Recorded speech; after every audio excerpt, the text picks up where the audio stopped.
We have our first super chat already from C-Bar. Oh, yeah, How's it C-Bar. going? How's it going, Justin?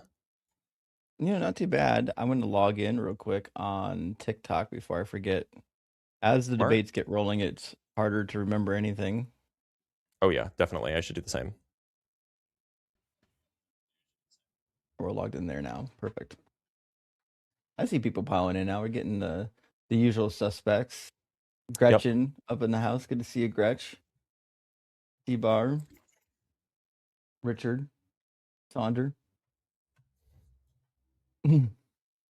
Richard said, Ian being late is my religion. I mean, it's probably the one true religion, to be honest. I think that's probably correct. Oh, wow. I don't know much, but I do know much about Ian. And one thing I know for sure is that Ian's going to be late and possibly show up with a acai bowl. What is it? Three things in life are certain: death, taxes, and Ian being late. That's right. Yeah, that's 100% it. Also, how sad is it that the world we live in has an idiom for taxes being so certain? It's pretty bad. It's weird, Um, right? Like there's no other social construct that's has that degree of, certainty. Anyway, we have a $10 super chat from Bacon and Bush. Second super chat. I'm number two. I'm a number two, y'all. shit. Is Okay. that a poop joke? I don't know. It's a yellowish one, so it's hard to. It does maybe Oh feel like boy, it that's might not be. that's not good for you. It shouldn't be that Yellow and color. runny's a bad sign. You got to call your doctor No. immediately. Yeah, absolutely. In fact, call your doctor immediately anyway. It's good to get a checkup. That's true. don't Just don't call your wait doctor.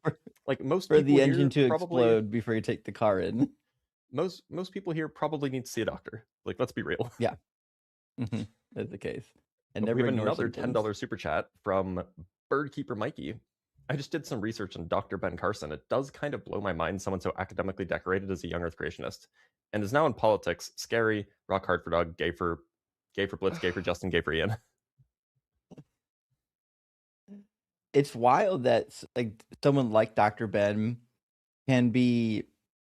I like to believe he's intelligent, but it's almost like he's purposely shut himself off to learning something different other than the medical sciences.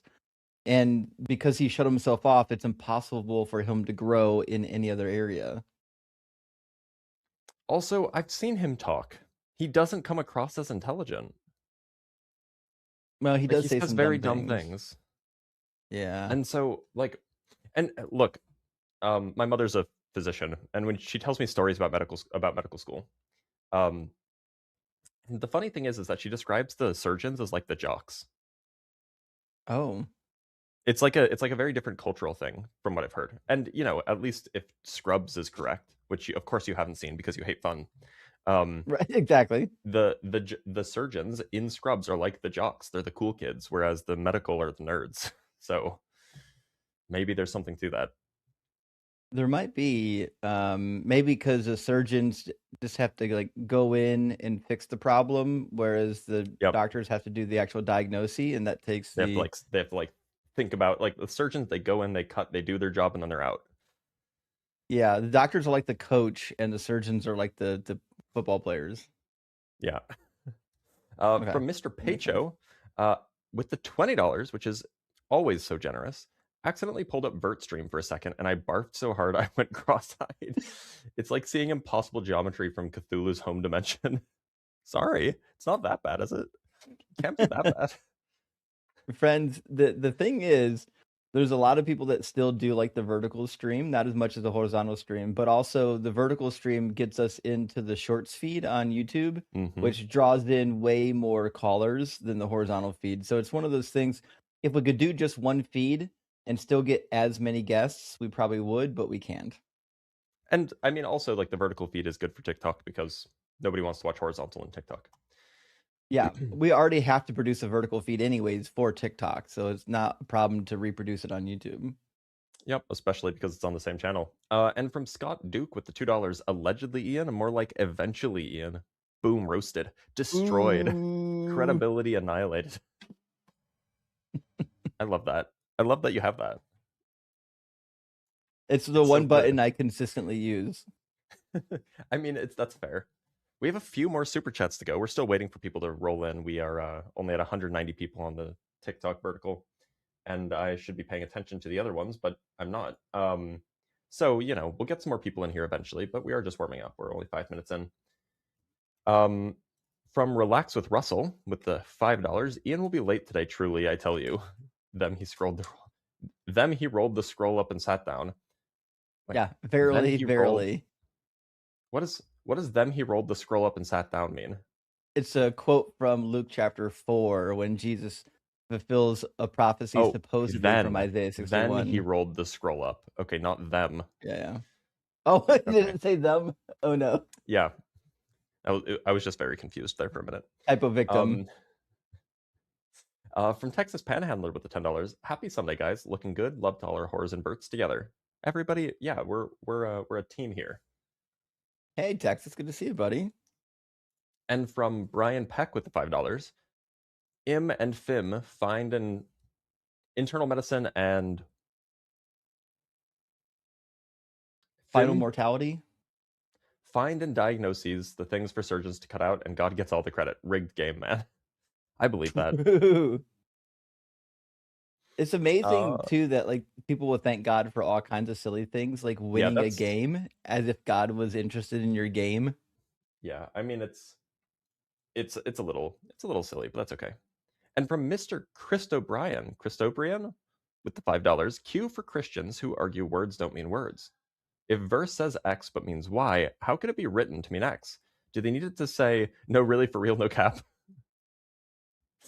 I That's the mean, weird thing is people like they want to say that like these words don't mean what they mean, but like if they mean something else, why wouldn't they just write the something else? yep. It's a little bit of a struggle. Give me 1 second. I'm gonna go close my door. Yeah, no worries. Bliss has got an intruder. Hold on. Someone call the police. Yep, that's what's going on here. So I've actually been running a Did new you? argument lately, Yeah, yeah. against specifically Christians, and I don't, I've only used it a few times, but I like it quite a lot. And I'm not as biblically well versed as you are, but what I do know is that if somebody comes on and asks, and tries to convince me that I don't know that like a necessary foundational being with agency or whatever is I'm just like, look, if you're a Christian, then let's talk about Christianity.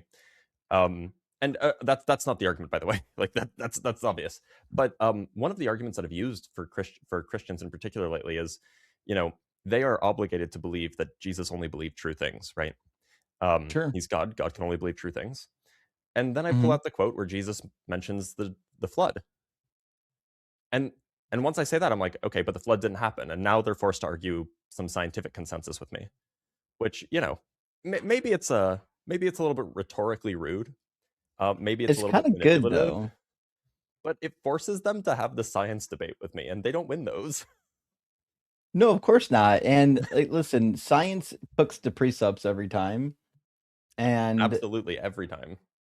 I think the only problem you might run into is there's going to be a percentage of Christians that will say, "Well, Jesus understood the Noah story as being a theological story, not a true story." Now, I don't think there's a good reason to think that, but that is something you'll hear eventually. So somebody tried to bring that up, but it's just not the case, right? I mean, if you look at what's happening, it's in like Matthew 27 or something, um, Matthew wherever it 24, he is. mentions There Noah you go. Yeah, getting yeah, it's that one. suddenly getting wiped out. Yeah. The context there is that he's making an analogy with what's going to happen when the Son of Man comes, Mhm. right? And so if it was a theological story, not something that actually happened, then the analogy fails because then it just makes it sound like what's going to happen is theological and not actually going to happen. So he Well, can't I he can't be think prophesying about the future if the thing he's referring to in the past to analogize isn't real. Sure, but I think the problem you'll have there is if it's a common enough story, like it's a shared cultural story. Let's say we can do like George Washington chopping down the cherry tree. I could say, listen, I'm gonna shatter your ankles like George Washington chopped down that cherry tree. It doesn't Mm, have to really be true. It just has to be a story that everybody knows. But I sure. would say that given the wording in Matthew 24, three-quarters of the people that are gonna read that are gonna think that Jesus is referring to it as a literal story, like a real, actual historical event. Yeah, that's a good point. One thing that I did note in a conversation with a guy about this, he's like, "Well, because he made a similar argument," and I'm like, "Well, look, what's more likely that Jesus believed a similar thing about the historicity of these floods as the surrounding people did, or not?"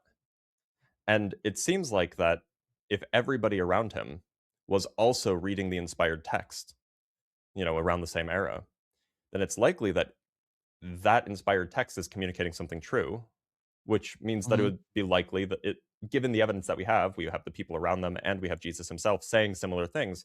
It's likely that they're not all talking about some theological thing, and rather they're talking about a historical thing. And then I just go point to a True. particular tractate in the Talmud, and I'm like, hey, the rabbis in the Talmud, they were arguing about which parts of the earth that were covered by water.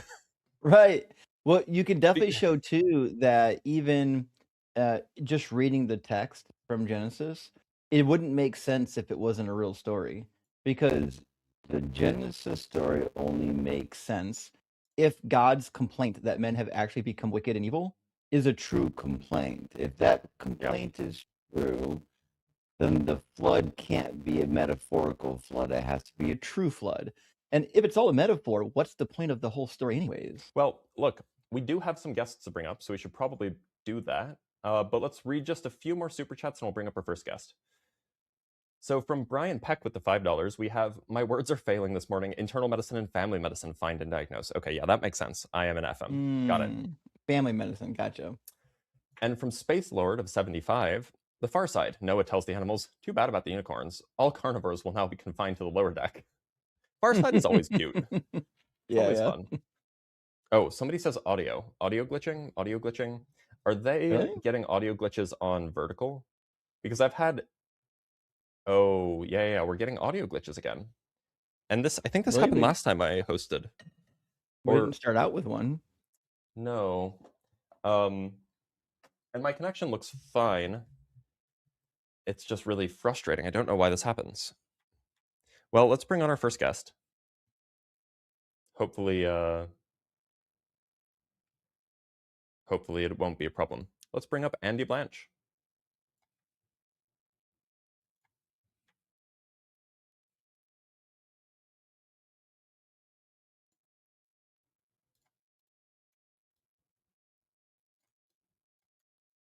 We're saying it's good now. Must have just been a temporary, maybe a Yeah, bandwidth but it's glitch. annoying that it happens so frequently.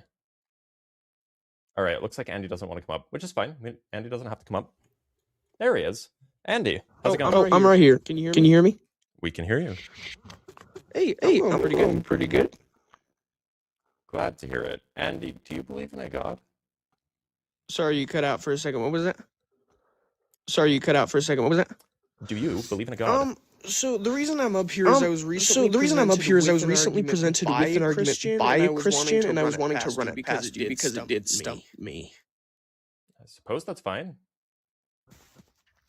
Right. So the argument he brought up was that there's only the three possible causes of the universe, which was it popping into existence, it always existing, and a god bringing it into existence.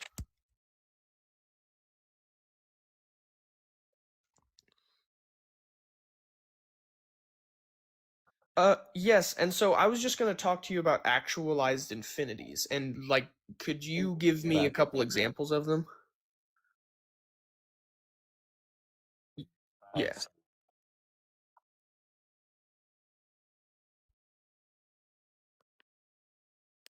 I don't know why my audio.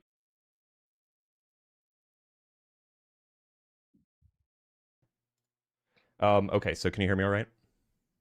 Yeah. Okay. So you want an example of an actualized infinity? We have Right, good reason to because think he that the said, universe is infinitely large. yeah, that's what I tried to say to him. I tried to rebuttal, but then he blocked me. He does that. And he said that the universe can't be, infinitely complete and expanding at the same time. Oh, then he just doesn't know anything about physics, so you can ignore him. Oh, okay. Like Do that's you just have? that's just strictly not true. Yeah. So that was another question I had is how can the universe be expanding and yet infinite at the same time? Because the expansion is not about the edges getting further away from each other. The expansion is about it's a local phenomenon, namely that for any two sufficiently far objects in the universe, the distance between them is growing, and that happens for any pair of sufficiently far objects. Oh, okay. Oh, this might seem like a stupid question, but where is it expanding to?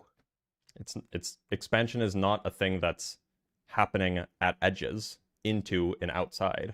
It's that there is more space now than there was 10 years ago. Oh, okay. Expansion is a local phenomenon, right? If you have a distance and then you wait a billion years and that distance is now twice that distance, well, that's expansion. You So could it's just use, about if you like a want something, localized area, like, sorry, you keep going. go ahead. So the expansion talked about is like in our observable universe is expanding? Yeah, and it's kind of implied that we have reason to think that it's happening everywhere, but yes, in our observable universe, we can't see outside of it. Oh, okay. Yeah, that was pretty much all the questions I had. Okay. Yeah, I mean, the Elliot argument is not a good faith interlocutor, so I wouldn't worry about him too much. He just blocks people who have actual arguments, so. Okay, thank you. Of course, thanks for being here. Andy, I'm gonna let you go, but that's that. By the way, how's the audio? Is everything synced up? Because I was seeing like, the audio's not synced up, or the video's not synced up, or I'm lagging, or the robot is something. Like, what's going on, everybody? I think it Across corrected. platforms. Small delay. Better on TikTok now. Okay. All good. Okay, good. Yeah, I had to fix everything, but we should be okay now. Yeah. And we have a €2 super chat from Modern Atheism. If you need a third guy, I would love to help. Well, we don't tend to just bring on everybody and anybody. We are Ian will be here today, right? So, speaking of which, let me DM Ian. We do have some, I guess, fill-ins that come on if one of us miss, but Like, in typically we advance. kind of reach out to them. If we just open it to the public, then usually like hundreds of people want to get in, and half of them we don't know. So it's not really a system that we could work with. So typically, if we need to fill in, we'll find you. Yeah, and I mean, generally, like, look, doing this kind of stuff is a skill like anything else. And so if it looks bad for the show and it looks bad for the guest, if we bring on somebody who's not experienced and then just does badly, right? Which is, it's just unfortunate for everybody. We're trying to make a point here, and if people come on and make a bad argument, then it kind of distracts from the point. Can we get I Angry would say Danny this back? though, Maybe. the community, the debate community is popping enough that anyone with a little bit of free time and some good arguments can make a name for themselves and get themselves noticed without having to get on one of the other big platforms. If you got good arguments and you're entertaining, the algorithm will pick you up, I promise. Although it certainly helps to get pulled onto a bigger platform. Nobody's ever going to complain about that. We have a few more super chats, then we'll bring up our next guest. From Relax with Russell, again, thank you so much. Dr. Blitz, I was listening to an older episode. You said a ball isn't a state of affairs. How can that be? Isn't a ball a certain arrangement of matter with forces working on it? Is that a state of affairs? So I think of a state of affairs as like the collection of all, or as the configuration of reality. So like a ball would be part of a configuration of reality, but it's not it is not a config. What am I trying to say? A state of affairs I think of as like the whole thing. The ball is just a very small part of it. So maybe that clarifies the question. Check OBS audio bitrate. Okay. Audio. It says 48 kilohertz. Is that good? Pretty good. Yeah, you'll be fine. 48 and one more, and then we'll bring up our next guest. Sure. Truly, I tell you, there are some watching here who will not taste acai bowls before they see the Ian of allegedly coming in with his calm down mouth breather. Hashtag indecent for Ian. Hashtag bricked for Blitz. Hashtag Jorkin for Justin. It says you Justin know what? is a robot. When I'm listening to Ian a lot, I'll have the phone like sitting down somewhere while I'm doing stuff. And the minute I hear settle down mouth breather, calm down mouth breather, I pick up the phone because I gotta see this shit. Yeah, right? All right, let's bring up our next guest. We have Zishan. Zishan.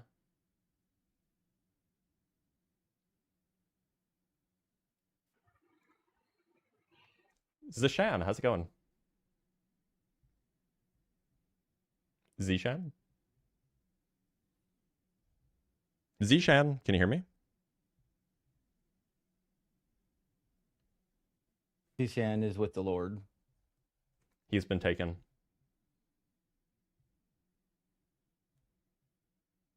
Okay. All right, well, that was fun. Glad you could be here. Modern Atheism sends $5 to write, I would love to collab one day. I have an atheist channel and I have good debate experience. Well, I mean, like, I'm not going to say definitely, but yeah, hit us up. We can chat. Hit us up. Listen, I have no problems coming on your channel to get to know you, friend. Likewise. Also, but I won't bring you up on my channel because I don't even bring up Justin on my channel. The only people who get brought up on my channel are two. There are two people. Ems, because look, he just has a voice, and also Ems. I don't know anything about the Quran. And Pro Photo Josh, also known as Hasselblad. He's a photographer who's also an anti-flat earther, and he knows a lot about cameras. Those are the two people that ever come up on my live streams. And Danny. If Danny is ever in the guest box, I always bring him up just because I love talking to Danny. Oh, that's true. Dean did come up once. It's Danny. That's true. I totally forgot about that. But yeah, Dean did come up once. But, you know, Dean is a special cookie. From Gretchen with the $5, if the algorithm doesn't pick your vids up, youtube.com/async network will always have a spot open for you. Come debate with us. There you go. That's exactly the way to get in. I am looking to get a big stage debate with the Unapologetic crew. Still working on that. Yeah, that'd be pretty great. All right, let's see. Oh, Zishan is back. Zishan. Zishan, how's Hello. it going? I'm fine. Thank you so much, guys. Dr. Blaze, and I'm a big fan of yours. Thank you so much. How'd you know that I would bring you up? It's so unlike me. No, you're fine. So, Zishan, I think we've had a conversation before, but remind me, do you believe in God? Yeah, I believe in God. I had a talk with you as well, but you know, I just I'm just curious about what is the definition of God according to yours. I mean, what is your point of view according to God? What is the definition of God? Look, so my view is that at least in the West, which I'm an English speaker, I live in the United States, so my understanding is culturally influenced by the West. My understanding is that God is some sort of being, some sort of thing or agent with a mind. It has some sort of will, has perhaps desires, and it is in some way responsible for either creating or grounding the world. And you can add a whole bunch of extra traits onto that if you want to, like, oh, it's loving and it's powerful or whatever, but I think that what I've given is the kind of the bare minimum, what a God is. And then we can talk about Christianity or Islam or Hinduism or Sikhism. We can talk about all of that stuff after that's the founding definition. Yeah. So, you know, in our Islam, we say there is nothing like him. He's beyond comparison. And, you know, if you talk about something like, for example, the universe, we believe the God is ever existed. You know, he's ever existed. There is no beginning, there is no end. He will exist forever. That's what we believe. That's what the definition of God. If something is opposite to the universe, and we know that today science tells us the universe is going to end at some age, at some time, it's going to end sometime. Just like, for I don't example, see universe how. is expanding. I actually don't think that we have reason to believe that. Yeah, science tells us. You can search that. Science tells us the universe is going to end at some day, at some In what way time. will it end? Because Search it up, Dr. Blitz. Have you not read science? I have. You know what? I need to read more science. no, so it says that if the universe is expanding, so the galaxies or the star, the planet is moving, so it's gonna burn out at some time. Yeah, but that doesn't. How does that mean the universe ends? So if it is expanding at some time, it's gonna end. In what way is it? In what way is it going to end? It won't cease to exist, if that's what you're saying. Yeah. Oh, I should unmute Ian. Ultimately, because we are the part of the universe, so we will be no longer existed if the universe is no longer existing. If universe but the universe will continue to exist. What's the issue with that? But I have just have read the article. It says the universe is gonna end at some time. Okay, Sounds like which Dr. article? Blitz just hasn't read the article. Which article? The article, Dr. Blitz, that says that says- it's all gonna end. Read science. You got me there. Yeah, all they teach modern PhD holders is pronouns and how to be woke. They don't even I am teach them very the woke. article anymore. Yeah. So, Like, so let's look you for guys gender believe that physics. universe will? Okay, so if you can search in the Google, Sure. if you guys, Continue. Google.com, okay.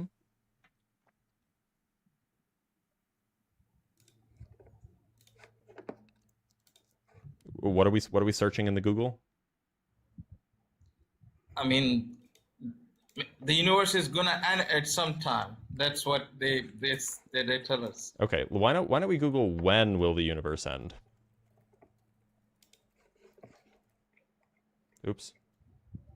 When will the universe end? Recent studies suggest that the universe could end in a big crunch in approximately 33.3 billion years. So it could end in 33.3 billion years. Other theories suggest a big rip or gradual heat death trillions of years from now. Well, a heat death isn't an end. A big rip would be an end. But this is not some scientifically agreed upon thing, if that's what you're getting at.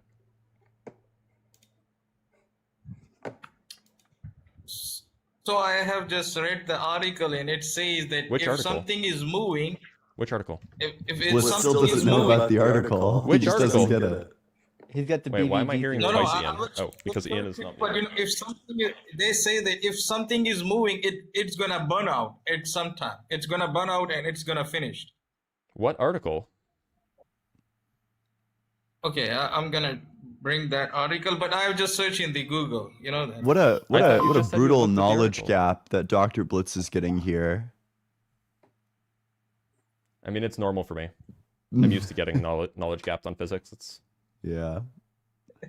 Maybe typically articles have names. Perhaps what's the name? I have searched in the Chat GPT. so then why did yeah, you say we that can there was an tell. article? I grant that. Chat GPT is gonna, pick certain things from the article. Obviously, he's not gonna say on its own. So why ChatGPT didn't will give you the name just of say the article. ChatGPT instead of an article? I believe that he's gonna pick, those certain evidence from the article, obviously, because he can't say on its own. Okay, so you just assumed that there is some article? Yeah, I believe that. Okay. And Well, don't. Well, don't. And you Yeah, just I just said asked that it could end. Yeah, it I could. just It asked could- it how many words are in this sentence, and it said 8. There are 7 words in that sentence. Goat.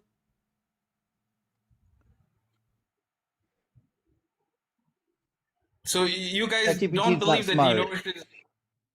So you guys don't believe the universe is gonna end. No, there is no big end of the universe. That's what you believe, guys. I at least don't have Well, good it's not reason to think that it definitely will. Yeah, This I is not suspect something we have all strong of evidence us. for. are of the same opinion, which is if the claim that the universe is going to come to an end is substantiated, we need to see the evidence for that claim. I don't see anything around us that would suggest that that is the case. One of the reason could be, I just told you that if it is moving, it's gonna burn out. Why would that follow? It's like a crazy non sequitur. Yeah. Also, Ian's a little bit quiet. If we can turn. Yeah, Ian up, I just turned him up. Thanks.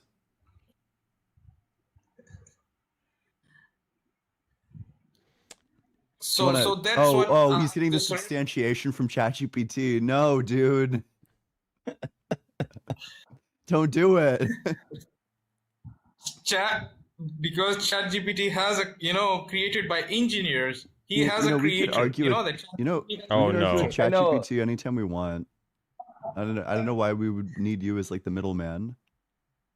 It's a program. Obviously, it's a program. So somebody has a program of your ChatGPT. So ChatGPT can't do anything on its own. But Ian and I both program software for a living, although I quit doing that. But the reality is, software is not smart. Okay, it's got a lot of limitations, and that's why both of us software programmers don't rely on it for what you're doing. Yeah, ChatGPT is like, it's like all right for very like basic, like old pieces of information. Like it's not good at like cutting edge things, and it's not good at like nuanced complexity. It's basically just a web crawler, man. Okay, so I believe I would search that if universe has an end, because although it has a beginning, but what I explained to you guys, that if it is expanding, if it backtrack, it's gonna start from certain point. If we backtrack that, it's gonna start from certain end. That's what we believe. If it is expanding, the expansion would have a starting point, not the universe itself. Right. So if you look at water rippling, like you throw a rock in the water and you see the ripples, you can reverse that ripple and it goes all the way back to the point where the rock hit it. But it doesn't mean that the water ceases to exist prior to throwing a rock in it. That's such a good analogy. I love that. Yeah. Did ChatGPT generate that for you just now, Justin? But I actually fed it to ChatGPT. It's in the zeitgeist now. Good use of the word zeitgeist. By the way, for those watching, this is called. By the way, for those watching, this is called positive masculinity, where two men, Justin and I, we lift each other up. We don't bring each other down. Exactly. Anyway, continue. Is this like a callback to something earlier? No. Just positive. Okay. We're doing a wholesome show now since Blitz is hosting this one. Yeah. Hey, you can't be mad here. No yelling. Yeah. Make sure you're holding your fellas accountable and you're bringing your fellas up. Zishan, you were saying? I'm just curious. Yeah, I'm just curious. You guys are stuck at certain, about the age of the universe as it is existed forever, and it will not come to an end. So you need evidence for that. That's the only thing you guys are stuck, I believe. Oh, well, I would say, first of all, you need evidence for your claim that the universe once didn't exist. We do have evidence for our claims. So since you're the one that made the first claim, which is that the universe has a beginning, do you have any actual evidence before we discuss the evidence for our side? It's just the expansion of the universe. That's what I have an evidence. That's it? We can agree that the universe is expanding. It doesn't therefore follow that the universe had a beginning. It has a starting point. That's what I believe. It has a starting point. I know that's what you believe. The question is, what's the evidence that it has a starting point? I mean, you can predictions, something, you can backtrack it. If you backtrack it, it has a starting point. That's that's not true. So, like, you can use logic.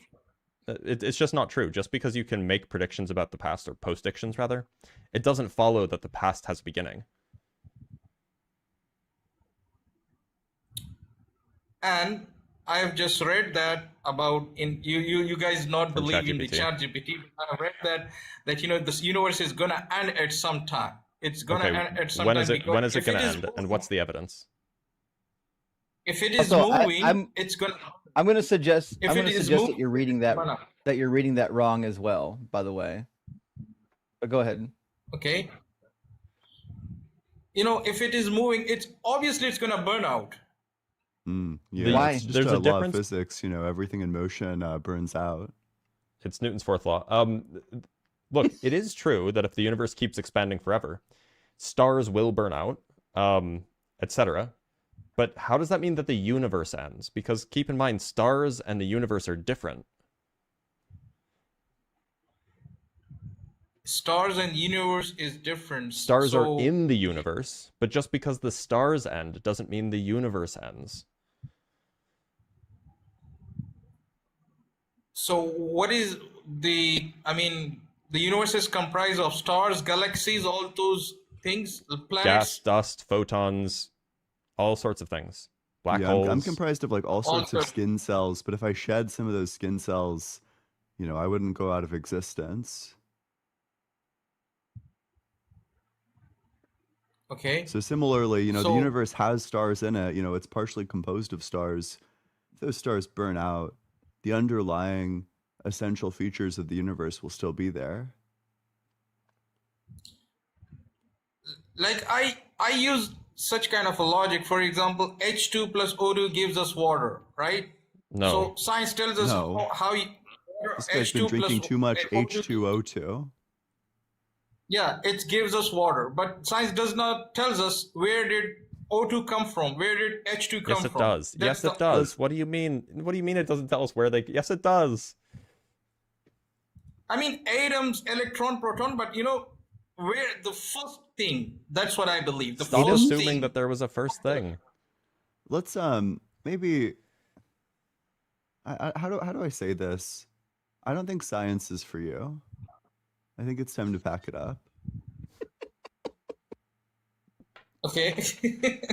Look, so what Ian is trying to say in a less than optimally kind way is that if you're going to make an argument for a thing that you believe in, you better make sure that you understand the thing that you better make sure that you understand the argument that you're making. And it just seems like, you know, if you have a physicist here telling you that you're wrong about the physics, and then you're like, no, but ChatGPT says, it's just not a winning strategy. Yeah, I agree with you. I agree with you because you have read the articles, you have, you know, that's what, and ChatGPT is collecting knowledge and all the things from the already available sources. That's what ChatGPT is doing it. No, it's not. It's collecting it from the most readily available sources, and it's not synthesizing anything. It's grabbing Reddit threads and YouTube videos. Yeah, it's like maybe it's maybe like 2 or 3 layers more complex than just like tapping the autocomplete button on your phone. It's not saying true things, it's saying things that sound like true things. It's saying things that have been said before. Yeah. I mean, it depends how you ask ChatGPT. For example, if I ask ChatGPT, please, I need evidence from the recently published articles. Okay, so why don't you just pull up the recent? Why not you just pull up the recently published articles then, rather than relying on ChatGPT? Yeah, it also hallucinates those articles and the sources. In fact, I have an LLM that I created that runs on my private library, and it will hallucinate sources in my actual library when I ask it for sources. Okay. Yeah, it's just hitting the autocomplete button. That's all it's doing. You know, it's generating things that sound like real title names. It's creating sentences that sound like real sentences. And it can do this with some level of accuracy, but the underlying problem remains that it hallucinates all the time. It hallucinates.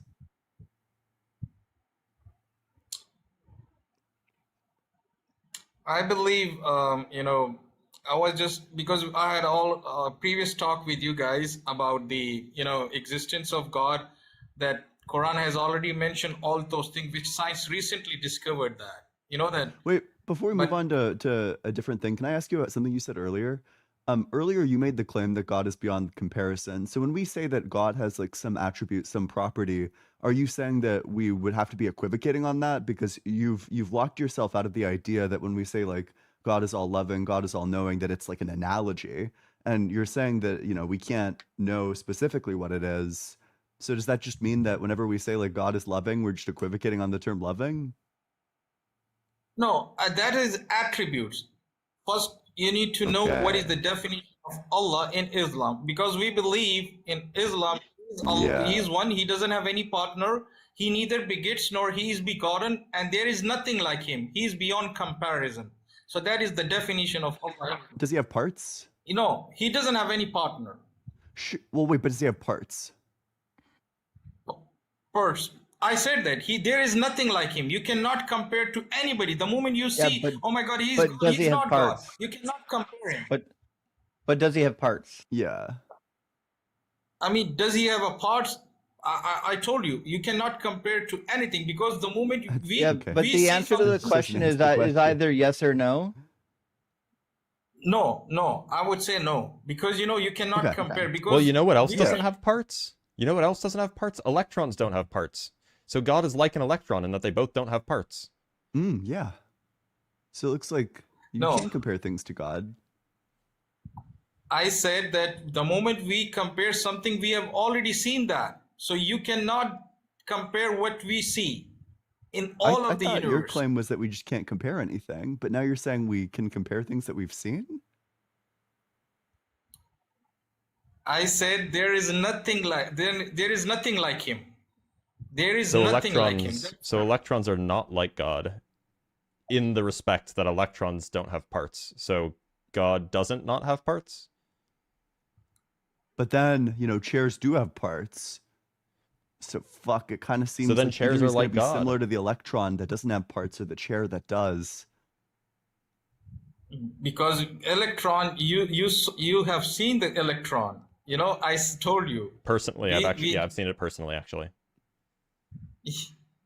If you talk about electron, if you talk about each and everything, it's beyond comparison. That's the only definition we have right now. Well, except you can compare. It's beyond comparison, except for all the comparisons that you can do. This is like super incoherent. How do you not realize that? So what can I say? The only thing which I can tell you guys, that's the definition of God is according to Islam. You know that. Then your definition's incoherent. Yeah. Which just makes us think that Islam is false. Also, to be clear, if you're saying God lacks parts, that means that He lacks properties. Because if God is a simple being, so if you're saying God lacks parts, you're essentially saying God is identical to whatever He has. So if God has properties, then God would just be identical to a property. So God would just be a property. So that's an unpalatable conclusion. I don't know, maybe you'd bite the bullet there. But the conclusion you're left with there is that God doesn't have properties if you're saying that He doesn't have parts, which means that He also doesn't have a definition. So no, He has something which He has told us about. He is all knowing, He's all loving, He's most merciful. That is attributes of Almighty God. But what He is about, what He's being, that is what you just said. For example, I told you, there is nothing like Him. He neither begets nor He's begotten, and He's one. He doesn't have He is, you know, eternal. He's independent. That is the thing. You know what else? You know what else doesn't beget, nor is it begotten? Rocks. Rocks don't beget. Rocks also aren't begotten. So it seems like we can make a comparison between rocks and God, and that they're neither begotten nor begetting. No, so you have to fulfill all those 4 criteria, not one. You gotta fulfill. It's just a comparison. We're not saying that they're identical. It's just a comparison. That's what in Islam it says, that you have to fulfill all those 4 criteria. Number 1, He should be one. He doesn't have any partner. Number 2, He should be independent. You know, He is eternal. Number 3, He neither begets nor He is begotten. And number 4, there is nothing like Him. He is beyond comparison. It seems like number 3 and number 4 are contradictory. Perhaps number 1 and number 4 are also contradictory. But if anybody, if any entity, if any substance or anything, if he fulfilled these 4 criteria, we don't have any objection to call him Almighty God. That's what all Islam says to us. It just seems like you can't have 1 and 4 or 3 and 4 at the same time. No, 4 out of 4 criteria. No, I'm talking about, there are 4 criteria. You can't have the first criteria and the 4th criteria together. You can't have the 3rd criteria and the 4th criteria together. Criterion, sorry. I'm starting to get worried that logic might not be this guy's field either. That's what we have been told to do, so that, you know, that if any entity, if any substance or anything, if fulfill those 4 criteria, we don't have any objection. You said that already. Yeah, that's the only thing. Are you understanding the criticism that I'm offering? Yeah, what is your argument? Please tell us. So the argument is that a being that satisfies those criteria, those 4 criteria, is a being that embodies mutually contradictory traits. Mutually contradictory traits cannot be embodied. Therefore, there is no such being that embodies those traits. That's what, it's unimaginable. You cannot imagine. That's what I just told you guys. You guys got anything else? Nope. At the end, I want to tell you guys, thank you so much for joining. You know, but that's my first argument was actually about the universe. The universe is gonna end at some time. I just read that from the ChatGPT, because you guys don't believe do that. And earlier we had a talk about the universe, because I know. all the things which, yeah. We had a recap. Zishan, I'm gonna let you go. On Yu-Gi-Oh! Right? That's what it felt like. Usually, like, I'm fine doing a recap if it's like my show, but like, why would the guests do a recap? All right, we do have some super chats, and then we have a few guests in the guest box that we can bring on. So let's read some super chats first. From Dade Murphy with the $2. Hashtag excuse me. What is a god? Or no. Of what is it made? I don't know. What do you guys think? Obviously, essence. Yeah, probably you want to say like essence, substance. Natures, perhaps. The Trinity, to me, is the most like intellectually bankrupt idea in all of religion. I used to not address it, but now it's like all I can think about. It's the biggest piece of nonsense ever. Yeah. All right, from Bacon and Bush with the $5. Just read the article, search the ChatGPT. Obviously, it won't say it on its own. What part of that doesn't make sense? No, I refuse. No, I actually do use ChatGPT fairly frequently in my work, but I use it as a rubber ducky. For those of you who are software developers, you guys know what rubber duckies are. Blitz, I have bad news. I actually have no idea what you're talking about. You don't know what about. Okay, there's a programming tradition where you'll have your software developer, your programmer, or whatever. You put a rubber ducky on your desk in front of your keyboard or something like that. And then you talk to the rubber ducky to explain how your algorithm works or whatever you're working on works. Because just the act of explaining something, you can catch yourself in making mistakes. No, it's all vibe coding nowadays. You know, maybe they did that in like boomer era Dr. Blitz territory, but the kids nowadays, you know, it's all vibes. Oh, I'm gonna cry. You just go in there and you thug that shit out. I don't know what to Scott say. Duke with the $10. For each host, what recent development, discovery, cool new thing have you learned pertaining to your field of specialty? Gentlemen? Fellas? Oh boy. New thing? Oh, you know what? Hold on. I learned about a mechanism whose name I can't remember. I can pull it up, but I don't have my notebook with me. A mechanism whose name I can't remember that involves a 4-form field which can allow the cosmological constant to step down and kind of undergo a false vacuum decay. And that's a cool mechanism. Nice. I would say... Yeah, go for it. Go ahead, bud. Oh, sure. I don't know. I'm reading into disputes about like the ontology of time.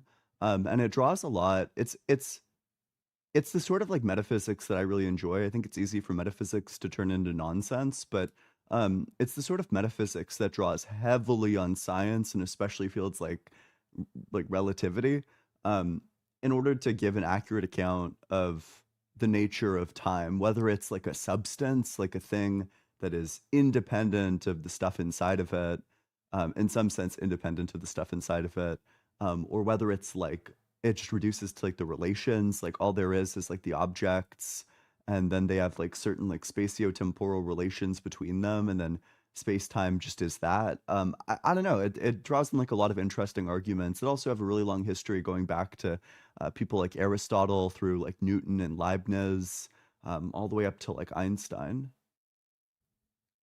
Nice. Justin, any new working books of the Bible? Well, you know what? I didn't add any more in, but I've been working on an argument from the ancient Near East about how they perceived righteousness and how it affected the afterlife. And so I'm going through the Bible to find verses that coincide with the theory that your righteousness is weighed against your unrighteousness, kind of like the feather against the heart Yeah, in it's Egyptian very mythology. ma'at. Yeah. Yeah, and wouldn't that be like the point of the Good Samaritan story, kind of? Or I'm sorry, maybe I have no fucking idea what I'm talking about. Does the Bible fall under like the Near East or? Of course it does. Yeah, I it does. probably said something profoundly nearly stupid East. just now. No, you did. Yeah, not stupid. You got it right. So the Near East is the Levant is part of the Near East, and that's where the religion comes from. But and Jesus does in Matthew 25 have this idea, and also he says elsewhere, unless your righteousness exceeds that of the Pharisees, this idea that your righteousness needs to somehow outweigh your bad stuff appears to only be hinted at in the Bible, but there's enough of it you can find it in there. Like Proverbs 24:12 says that God weighs the heart in judgment, which seems to coincide with this kind of idea that like you're building up a portfolio of good and bad deeds, and that's how you're going to get judged in the afterlife. It's not about whether or not you just believed in a Can you thing. imagine the facial expression of like based trad Catholic 1488 when his eyes open and it's like ma'at and his heart is getting weighed against the feather? It's like, oh shit. and then his soul gets devoured by an alligator cat, right? That's how it works. Yeah, or something yeah. like this. All right, we have a Worst few day more of his super chats to life. go over. We actually have quite a few, but we'll get to them eventually, but we're gonna bring up a next guest soon. From Samantha Cunningham with the $5. Do concepts require a mind to exist? Is 1 + 1 = 2 true without a mind? I don't think so. I think concepts sound like purely mental. Maybe not. Okay, so there's obviously like the mental representation of the thing. I don't know. That's I the think question, it's isn't it? debatable. Is there a thing beyond the mental representation? For a lot of things, surely, yeah. Yeah, definitely, but perhaps not for everything. From Yeah. Vev Dude, positive masculinity is tucking your homies in and kissing them goodnight. True. That's being a good homie. From Relax with Russell with the $2, debating using ChatGPT seems like cheating, to be honest. It actually does. And ChatGPT, people worry about like ChatGPT taking their jobs. ChatGPT might take me and Justin's job. Yeah. I think at least right now, I think ChatGPT, absent like good rhetorical skill, I think like if you had like a lot of rhetorical skill, you could probably get away with using nothing but ChatGPT because you could just say what it says very confidently, putting like emphasis on various places in the sentence. I think for the average person, ChatGPT is going to spit out gibberish. They're going to like embarrassingly mispronounce the words, and then it's going to be obvious that they're a fraud. The other thing is that ChatGPT refuses to insult people, which, is required for any sort of debate content. And we'll do one more super chat, and then we'll bring on our next guest. From Dr. Fudge with the $10, H2O2 is the sequel to water, drink it up. There's a good joke here. Two chemists walk into a bar. The first chemist goes up to the bartender. Bartender says, "Hey, what do you have?" Chemist says, "Oh, I'll just have some H2O." Bartender, just pours out some water, and chemist drinks it. Second chemist comes up. Bartender says, "Oh, hey, what do you have?" Second chemist says, "Oh, I'll have some H2O2," and then dies. Nice. Like, that's the joke. All right, let's bring up our next guest, and we'll move on. We do have a bunch of super chats, but we don't want to keep people waiting too long. So let's bring up Zid.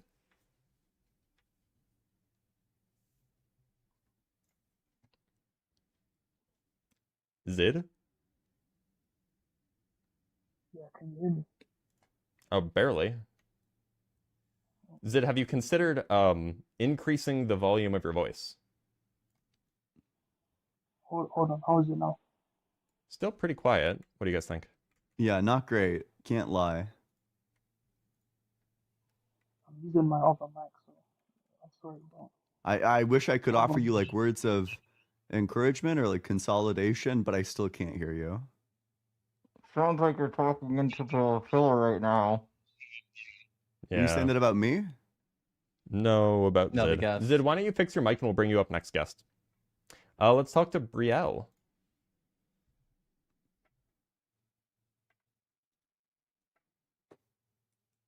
Oh wait, one sec. What? What?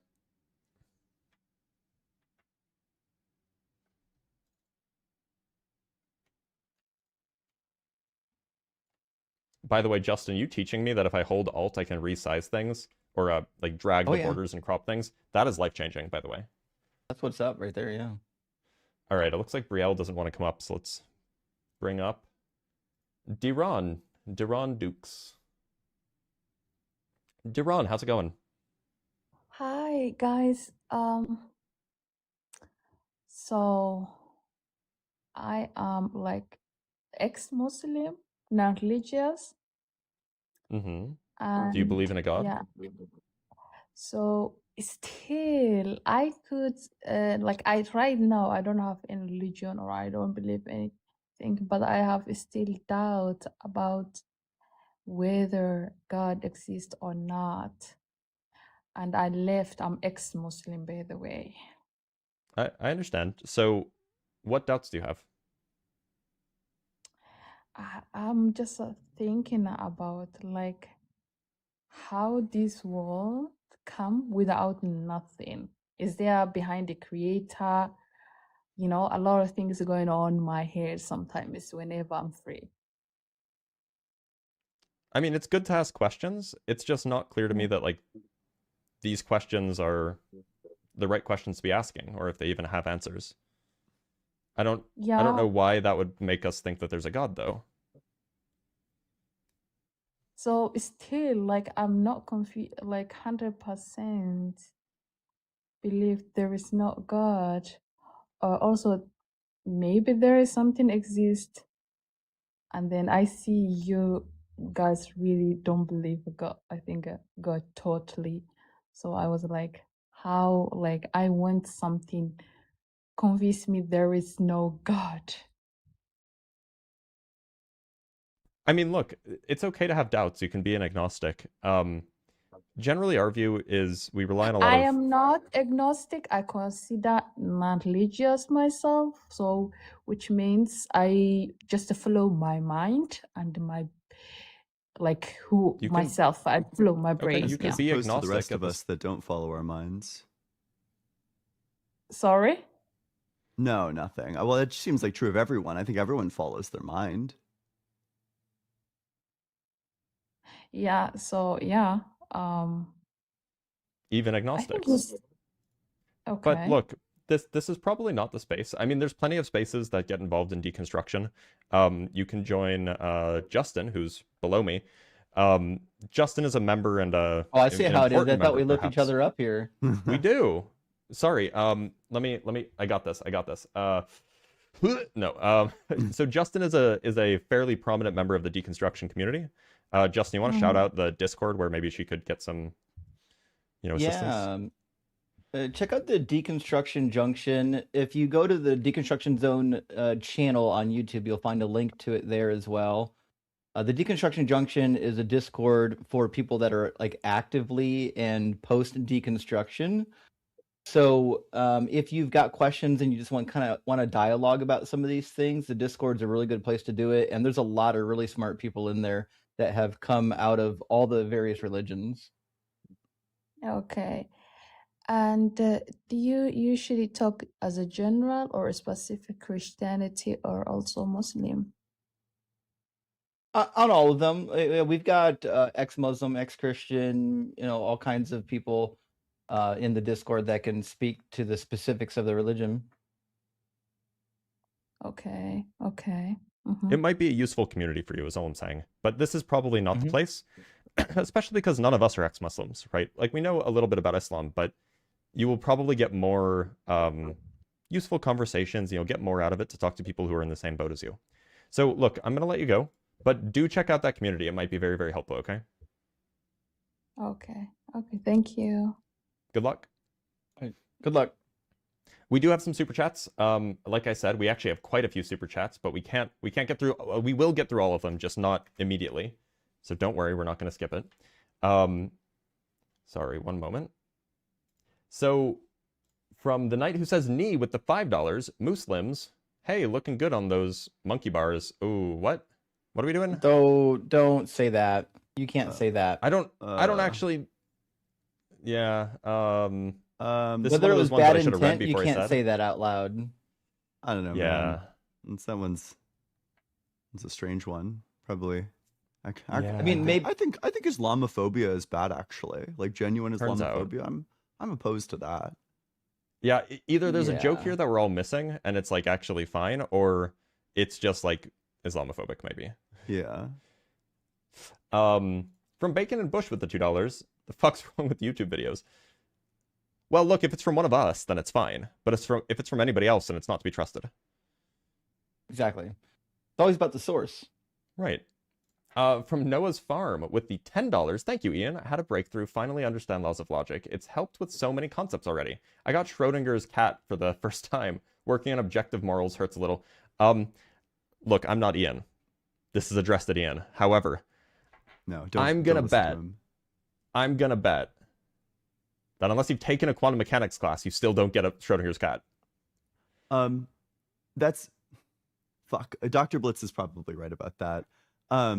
If you think that there's a violation of the laws of, well, actually, I think that it's reasonable. There's like a bridge principle there, which is false, but I do kind of see how it's reasonable to think about like the law of non-contradiction with respect to Schrodinger's cat, but that just presupposes that there's a contradiction between it being in two separate superpositions, which is false, of course. So yeah, that's kind of like the main thing there. But no, I mean, I'm really glad to hear that this has been something that you've been, gaining knowledge on. I think that's great. I think that, there's something really beautiful about philosophy, and it makes me happy when I hear that somebody has gained some sort of knowledge or insight into it. Unless it's continental, then you've done yourself a disservice. True, and yeah, from you've wasted your time and you've $2, wasted everybody else's time too, yeah. All the cool kids are high on Nicomachean ethics. Is this true, Ian? It is, yeah. It's based. Okay. It's based in True-Pilled. That's like Aristotle's largest statement of virtue ethics. Nice. I love Aristotle's form of arguing because it's like, I don't know, man. It's like I think there's something very fun about like the Thomas Aquinas style, like gibberating, and Aristotle is just full of that. From Lost in FRP, the universe had a beginning, so this proves my god's existence. Also, this proved Quran's claim. I use scientific misunderstanding to prove magical PDF space monster.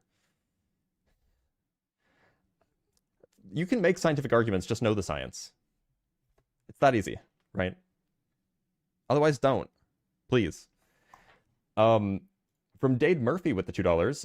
Hashtag excuse me. I'm unequivocally hashtag rock hard for Doug. That's what I'm talking about. Good to see you, Dade. And from House with the $10, Dr. Blitz, let me tell you something. Why the screaming I'll never understand. It's such a good sound. Let me tell you something. All right. Let me tell you something. It's so funny. All right, let's bring on our next guest, Jared.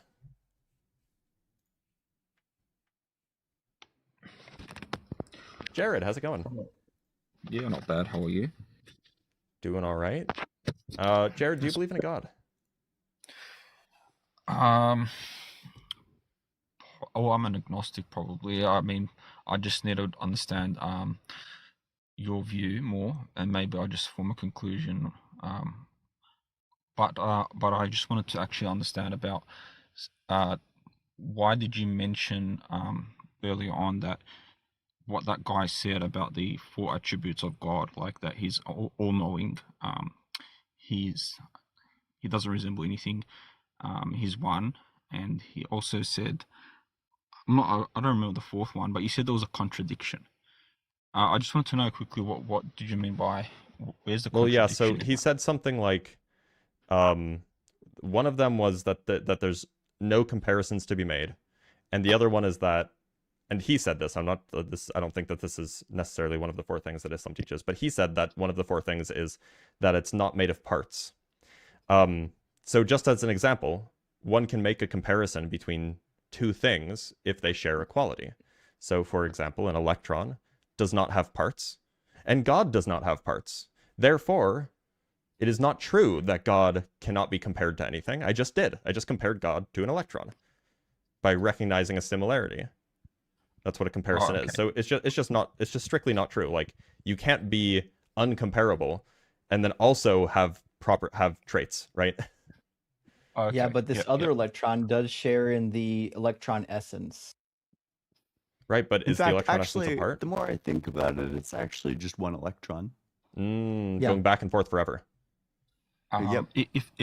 If that's true, an electron doesn't have parts, then how were you able to see an electron? I mean, you mentioned that. Well, we can't see them. I mean, like, we detect them using electronics. Oh, that's what you meant. Okay, because I thought you said you actually saw an electron. I was like, how? Well, I did say that, but I was just like doing a bit. When you detect an electron with electronics, is it just electrons looking at electrons? Yep. Are they gazing at each other in love? They are. All right. Now, since you know a lot about physics, I wanted to just go into the second law of thermodynamics. Now, well, first of all, I want to be clear on this. You believe evolution, and it is not compatible with physics, or it relies on physics, right? The quantum physics, evolution and quantum physics. So what I'm talking about is biology and physics. They both go hand in hand, or you think they're completely different things? Well, certainly one is going to supervene on the other, right? Certainly, like the biological laws are going to supervene on like chemical laws, and the chemical laws are going to supervene on like physical laws. Yeah. Okay, so now I want to get your view on this. Well, if you can explain it to me, how does I know when things settle when entropy becomes at a lower state, things self-organize. Now everything that we see in the universe is mostly unconscious. It's not a biological structure. It's more of a thing that's made out of I'm assuming some form of particles. I don't know what they're called, but they're not conscious. Why would a universe also make an organism? Well, I don't know how physics does it, but that has to have a brain and a coordination system and has to think. Like, why couldn't everything be unconscious? Why did something have to be conscious to be formed in that universe? Like, and nobody's nobody's saying that, like, counterfactually you couldn't have a universe that doesn't have anything conscious in it. Counterfactually, that seems totally reasonable. It just happens to not be the case in our universe. Okay, and if the universe, let's just grant for the sake of argument that the universe always existed, somehow these atoms rearrange themselves at some point to form a human, to form an organism or cell, or an early microorganism, and to become a human. At some point in that eternal universe, that atoms just settled in some state and formed a cell. Does that make sense to you? Because I mean, because I'm just granting the argument that the universe was eternal. It always existed. Yeah, it always existed, totally, and the atoms somehow at some point had to form a cell. Yep. Seems reasonable to me. That seems reasonable. Okay. Seems very reasonable. Why does it seem reasonable? Because we know that it's physically allowed, and the more time you have to explore the possibility space, the more likely you are to run into all physically allowed configurations. And if you have an eternal universe, so long as certain criteria are met, of course, then you're going to explore the entire possibility space, including biological life. Okay, so if that's physically allows it, we can also say the universe can also physically allow being the same always. It can never change. It can always be the same. Why wouldn't it just stay the same? When we talk about the physical configurations that are allowed, what we're talking about is the way that it is now. or the way that it is at a moment in time. So it being always the same is not a physical configuration. So that's not that's not in the same category of ways the world could be, compared with, say, there being 100 billion galaxies in the observable universe, and one of those galaxies contains a star which contains an organism on it.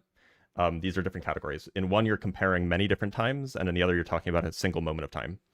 And if you want to talk about exploring the possibility space, that's talking about exploring the different ways the universe could be at different times, not the way the universe could be for many different times simultaneously, right? Oh, okay, but So it's category error. So in other words, the universe, since our universe permits a certain, let's say, wouldn't say an infinite amount of possibilities. There's a certain extent of possibilities that it can permit. You're saying that it has to rearrange itself throughout time. It has to rearrange itself in many ways until one of these ways would be giving life or making an organism. It doesn't have to, but it inevitably will, given the laws that we know. It inevitably will. Okay. Right, like if you have a box of gas, and each gas molecule, you stick a number on it, so you label each gas molecule, and you just let the box just exist. Eventually, every single gas molecule will occupy every single possible location, just because it's randomly bouncing around, right? Okay. Yeah. Do you think that answer that's a sufficient answer to what I asked you? Or I think so. Yeah. Yeah. Okay. Fair enough. Okay. I think there was one other question. So, yeah, and you said something about the universe will well, it's a theory, obviously, or a hypothesis that there will be a heat death, or that there will be an end to the universe. But you're saying not necessarily. Just the universe might rearrange itself into another state that may not permit life anymore. Is that what you're saying? Well, so with the heat death model, or the heat death hypothesis, is just that the universe will eventually become cold and dead, but there will still be a universe. There will still be stuff. It's just very uninteresting stuff, and it's not really doing anything. But there are other models that that have different long-term futures of the universe, right? So, yeah. Because if the universe was truly eternal, then there would have been a heat death at some moment within that eternal time frame, right? There would have again, a heat death is a long-term process, so it's not a single configuration. Or a big stretch. I think they call it the big stretch, or big rip. I think the big rip is a different thing. That might not be possible. Yeah. It just depends on the way the universe is. But look, if you came on to ask questions about physics, there is a day for that. I do my own live streams on Tuesdays and Wednesdays where people ask questions about physics. Fair enough. If you want to talk about the subject, about whether or not God exists, that's fine. But otherwise, I'm going to let you go. Yeah, you did answer my question about those contradictions that you mentioned and clarified it. So that's good. I appreciate it, and I won't take more of your time. You have a good one. All right, take care, Jared. You too. Bye. All right. Let's read some more super chats just so we don't miss any, so we don't get behind, and then we'll bring up our next guest. We have a guest from Video Ninja Suthia, and we can bring them up. From Sale, I believe that's the name. Ian, please correct them how to pronounce my name. Ian, did I do it right? I thought so. I thought it was. Okay, nice. I thought it was Sale. Also, you completely butchered Dade's. Excuse me. Did I? We did? Maybe I wasn't. I'm sorry, Dade. Yeah, I got nothing. What? Dade sent more than one. From Von Doodle with the £5. We need an Islam LLM that shouts at you when answering #RockHardForDoug. Isn't there a Catholic one? I don't know, actually. Like a Catholic LLM didn't you debate like a Catholic one? Oh, the Magisterium. Yeah, the Magisterium has their own AI now. Like a Catholic LLM that after you catch it in a contradiction, it says like "bless your heart," like "I'll pray for you." That's so funny. From Dade Murphy with the $2, I learned that penguins pee out their cloaca. They do everything out their cloaca. Yeah. That's the whole business of the cloaca. Penguin facts. To unsubscribe, press stop. From Lil Toenail with the $10, Computer, initiate guess logic sequence. Make the guest give an argument that is logical. You have been programmed. Why did the beginning of that sentence make it sound like this was like a guy from Brooklyn? Computer, Oh, initiate guess logic you don't sequence. know the meme. I don't know it apparently. Is the Computer, what I miss? Show me this guy's home address. Oh, okay. I see. I was doing like a, Brooklyn guy, I guess. All right, and we'll do one more, and then we'll bring up our next guest. From Glitterlock, I recently heard Dalton mention the hypothesis that Lazarus was originally intended to be the author of John. I read up on it and found it compelling/elegant. What are your thoughts? Also, I know the rubber duck thing. Justin? It's actually not this is not a theory that I've been able to explore. In fact, I'm hearing about it just now. I wasn't aware that we had anything in the literature or the history that would demonstrate that Lazarus was even a real person outside of the weeping passage and being raised. So I'll have to look into that one. I'll let you know what I find. Neat. All right, let's bring up our next guest. We have Suthia. Let's add them to scene 2. Suthia, you are you're on Unapologetic. Oh, that doesn't work. We might need to change names. It's hard to say. Satya. Satya. Great. Yes. Do you believe in God? I don't. I'm an ex-Hindu. Okay. I was wondering if I could address one of the things that Ian always says, that God's knowledge has changed. Would that be okay? It depends on your model of God. This doesn't apply to all models of God and all models of time, but yeah. But also keep in mind, we are looking for opposition, people who disagree with us on whether or not God exists.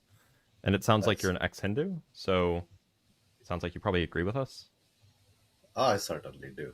I mean, I binge watch your shows and I completely agree with you, but it's just that I thought Ian says God's knowledge has changed, and I was wondering maybe that might not be true.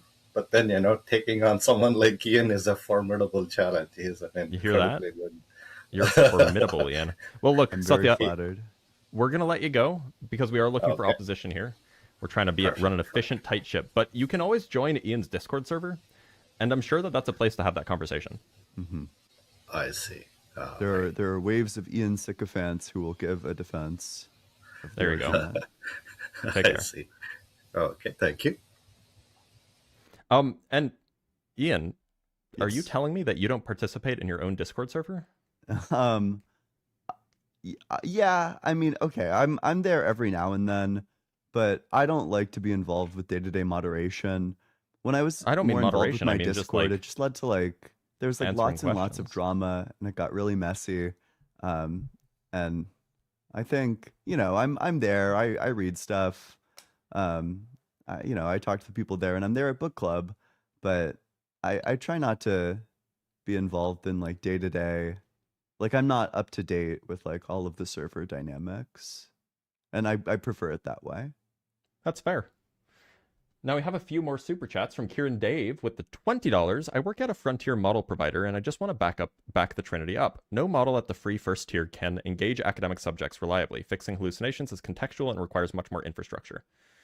So when you say the free first tier, I imagine that means the first tier is the free tier. And that's probably true. I would believe that. How does the Trinity get? We are to be part of the this? Trinity, as we're being referred to as the Trinity. Oh, I'm sorry. Okay, Yeah, so I get it now. I tend to, I am a user of the AI paid versions. Like I said, I use it as like a rubber ducky, and it actually doesn't hallucinate because I pay them, I guess. I think it depends on what you're asking it to. Some people are asking it to do way too much. Yeah, that's true too.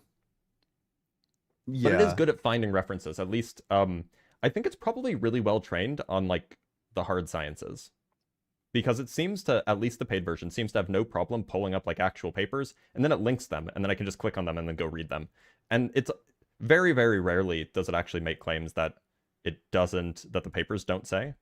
But I haven't used the free or the unpaid version in a while. So I think a lot of AIs are pretty like hit or miss when it comes to like soft stuff where I don't know, I'll be inquiring as to if anybody's made like arguments in a specific vein, and usually it just doesn't really know. Yeah, that's definitely true. And from Kieran again with the $5, Blitz, don't let them gaslight you. Rubber duck debugging literally has a Wikipedia page. I know. I'm not crazy. They're just Blitz, out let to us get me. gaslight you.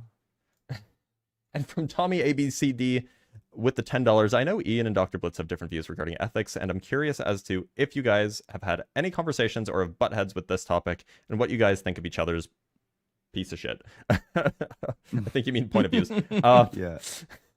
You know, unfortunately, I actually hate it's Ian hard privately. to discourse with somebody who lacks ethics like Dr. Blitz. I actually subjectively hate Ian off stream. He's kind of just a scumbag, so you know, no point. Yeah, we're only work colleagues. We actually don't like each other. Yeah, exactly. Like Jamie and Adam from Mythbusters. Oh gosh. I'm actually flexible on ethics, so like it's not something that. Oh, I so would you get real are bent morally over. flexible. Oh, so That's you right. would just adapt to the Nazis, huh? I have no morals. I'm bankrupt. Yeah, we grant that. Live restricted? What? What? Because bullying. What the fuck Ian, did I'm we sorry do? for bullying you. Oh my gosh. That's fine. ridiculous. It's fine. I can always restart the live if needed, if the numbers start dropping. This is like so unserious. So unserious. All right, let's bring up our next guest, Peter Christius. Hello, how are you guys doing? Doing all right. How's it going, Peter? Yeah, not too bad. I'll just preface by saying that I can't stay too long at the moment because I do have to head to sleep soon. But typically when I like request for either your live or Ian's live, there's a big queue. So now that there's no queue, I wanted to get in at least a quick conversation. Sure. Okay. It does sound like that there's some feedback. So if you're on like speakerphone or something like that, or if you're on Bluetooth, if you could change over to not be on that, that would be good. Let me try and fix that quickly. Much appreciated. Mm-hmm. My mic plays up when I'm on live. Is that better? You're good. Yeah. Okay. So I know that not really, but okay, it's fine. Yeah. Okay. If it's too muffly, then yeah, just let me know, and we'll probably have to retry another time. So I know that Ian has an argument that he likes to give for atheism. I was wondering if we could engage with that a little bit, because I remember taking issue to one of the premises. Sure. Yeah. You'll have to remind. I have like a couple of arguments, so you have to remind me like the specific one. I think the idea was supposed to be that there's no such thing as atemporal causation, and if God's supposed to be the creator of the universe, that means he's the creator of space and time, but he can't be outside of space and time in order to create it, something like that. Yeah, I mean, like the current version of that. Recently I've been running the Proclus dilemma a lot, which is just either God was creating without beginning or with beginning. If God creates without beginning, then creation just exists without beginning, because God doing something is sufficient for that thing being done. So then, you know, God creates without beginning, so then creation just always exists. The alternative is that God begins to create, but of course that would be a change, and all change happens within time. Time is the dimension of change. Therefore, God couldn't be the creator of time insofar as he himself would be within it. Sure. So yeah, I think perhaps if we entertained the first option, that in a sense God was always creating, it would seem to be the case that there are plausible theistic models which want to maintain that God is, I guess you could say, the metaphysical cause of all contingent facts. And we're going to be fleshing this out in terms of some type of ontological grounding rather than temporal causation. Examples of that would be things like truth makers grounding truth bearers, substances grounding accidents. You could even say supervenience relations or instances of grounding. So if a theist was to posit something like that God is the ontological ground of all contingent facts, and this wouldn't require temporal priority, just ontological priority, would you still take issue with such a view? Yeah, there are a couple of problems for a view like that. The first is that there's like some real sense in which God isn't the creator. You know, you probably don't want to say that when something is grounded in something else, that the grounding thing like creates the other thing. That's not entirely accurate. So you're going to one of the things that you're going to lose out on is the ability to say that God created freely. You're also going to lose out on the ability to make a distinction between the created versus begotten distinction that applies to Jesus, and that goes back to like the Nicene Creed.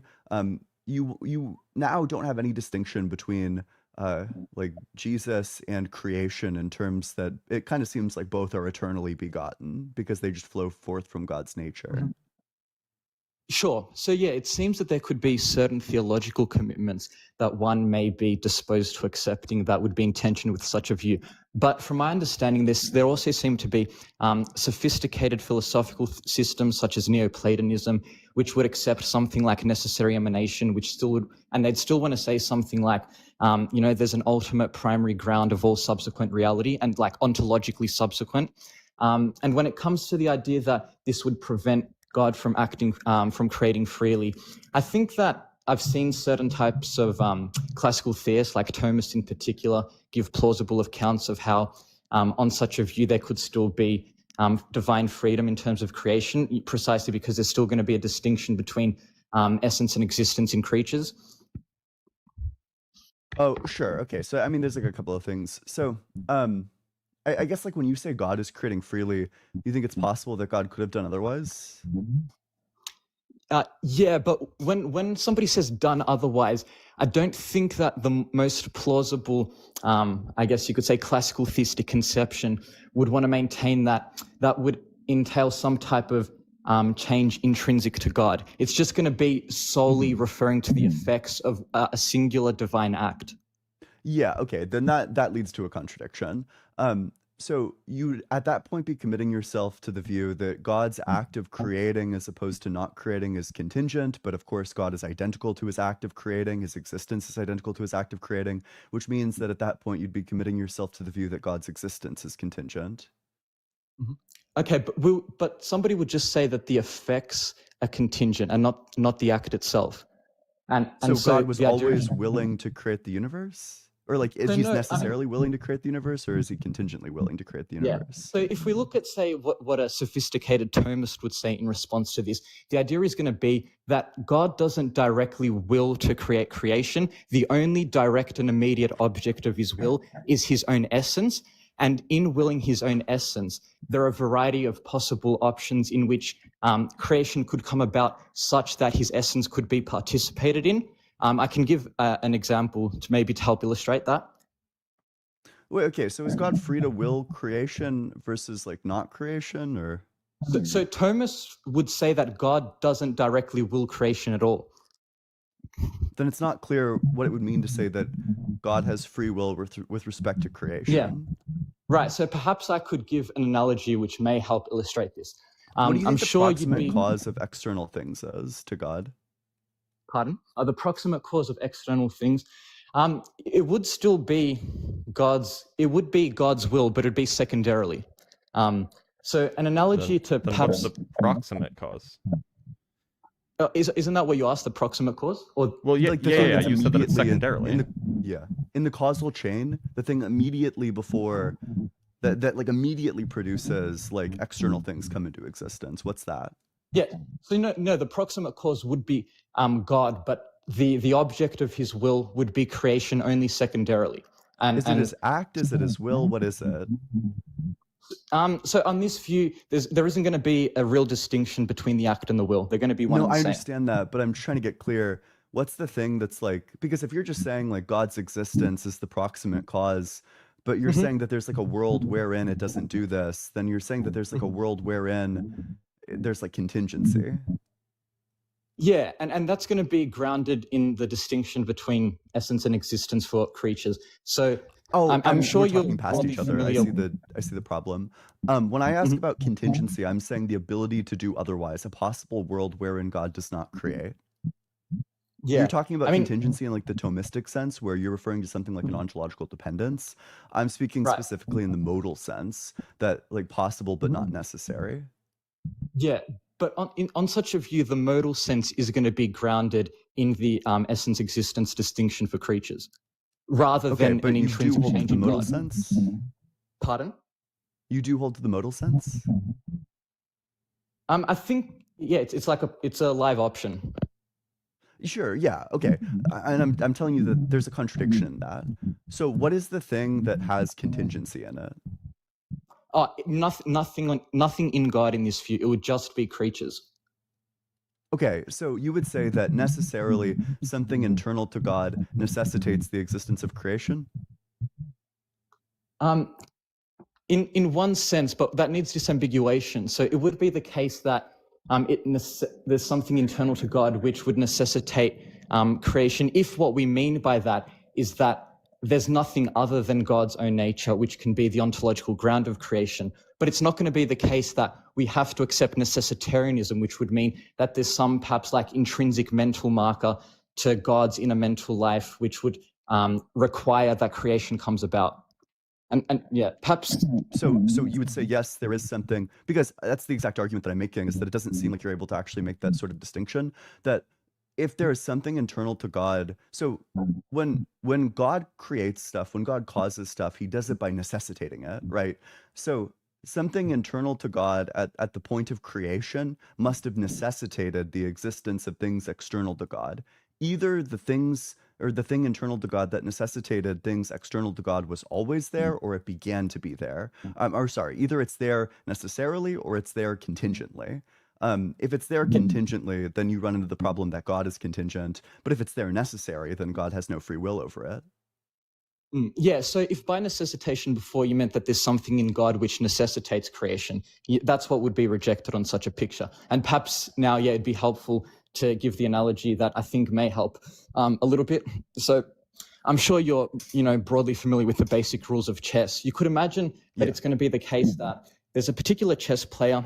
They're only concerned with winning as quickly as possible. They don't have, a preference for a particular piece. All they're concerned with is getting a checkmate as efficiently as possible. Now, it could be the case that in a given instance, when it comes to which moves are available in order to secure a checkmate in one move, it could be the case that there's a move with the queen that's available, with the bishop, or with the rook. And so in that case, it's going to be the case that this chess player only wills securing a checkmate as fast as possible. But there are a variety of possible means by which that could be accomplished. And then if we're going to give an adequate account of why the chess player performed the move that he did, all we need to say is that this chess player wanted to secure a checkmate. We don't need to give a reason as to why he wanted to secure a checkmate with the rook rather than the bishop, or with the queen rather than the bishop. And so the analogy is supposed to be that as long as we maintain that God wills himself, his own essence, that's the only direct object of his will, there are a variety of means by which that can be realized. It's also going to be the case that God can eternally will himself without any creation manifesting that or realizing that or participating in that. Sorry, what can be realized? You said that his like you said that his will. But his self-directed what is the thing being what is the thing being realized? So he would be willing himself as the good. Thomas would say something like that. I don't know what that means. Yeah, well, I mean, on these like classical views, it would be, I guess, the principle of unity, that which unifies different like metaphysical constituents. I don't know what that means either. Yeah, it may need a bit of further disambiguation, but I want to know if you guys understood how the analogy was supposed to help illumine the point that I was making about the contingency of creation. Not really. I'm not super clear on. I'm not sure that it resolves the issue. Yeah. Okay, maybe I could put it like this. So God could will himself, and one way in which that manifests externally is if world X is created. Another way could be if world Y is created. Another way could be if there's no world that's created whatsoever. I understand. But it's not going to...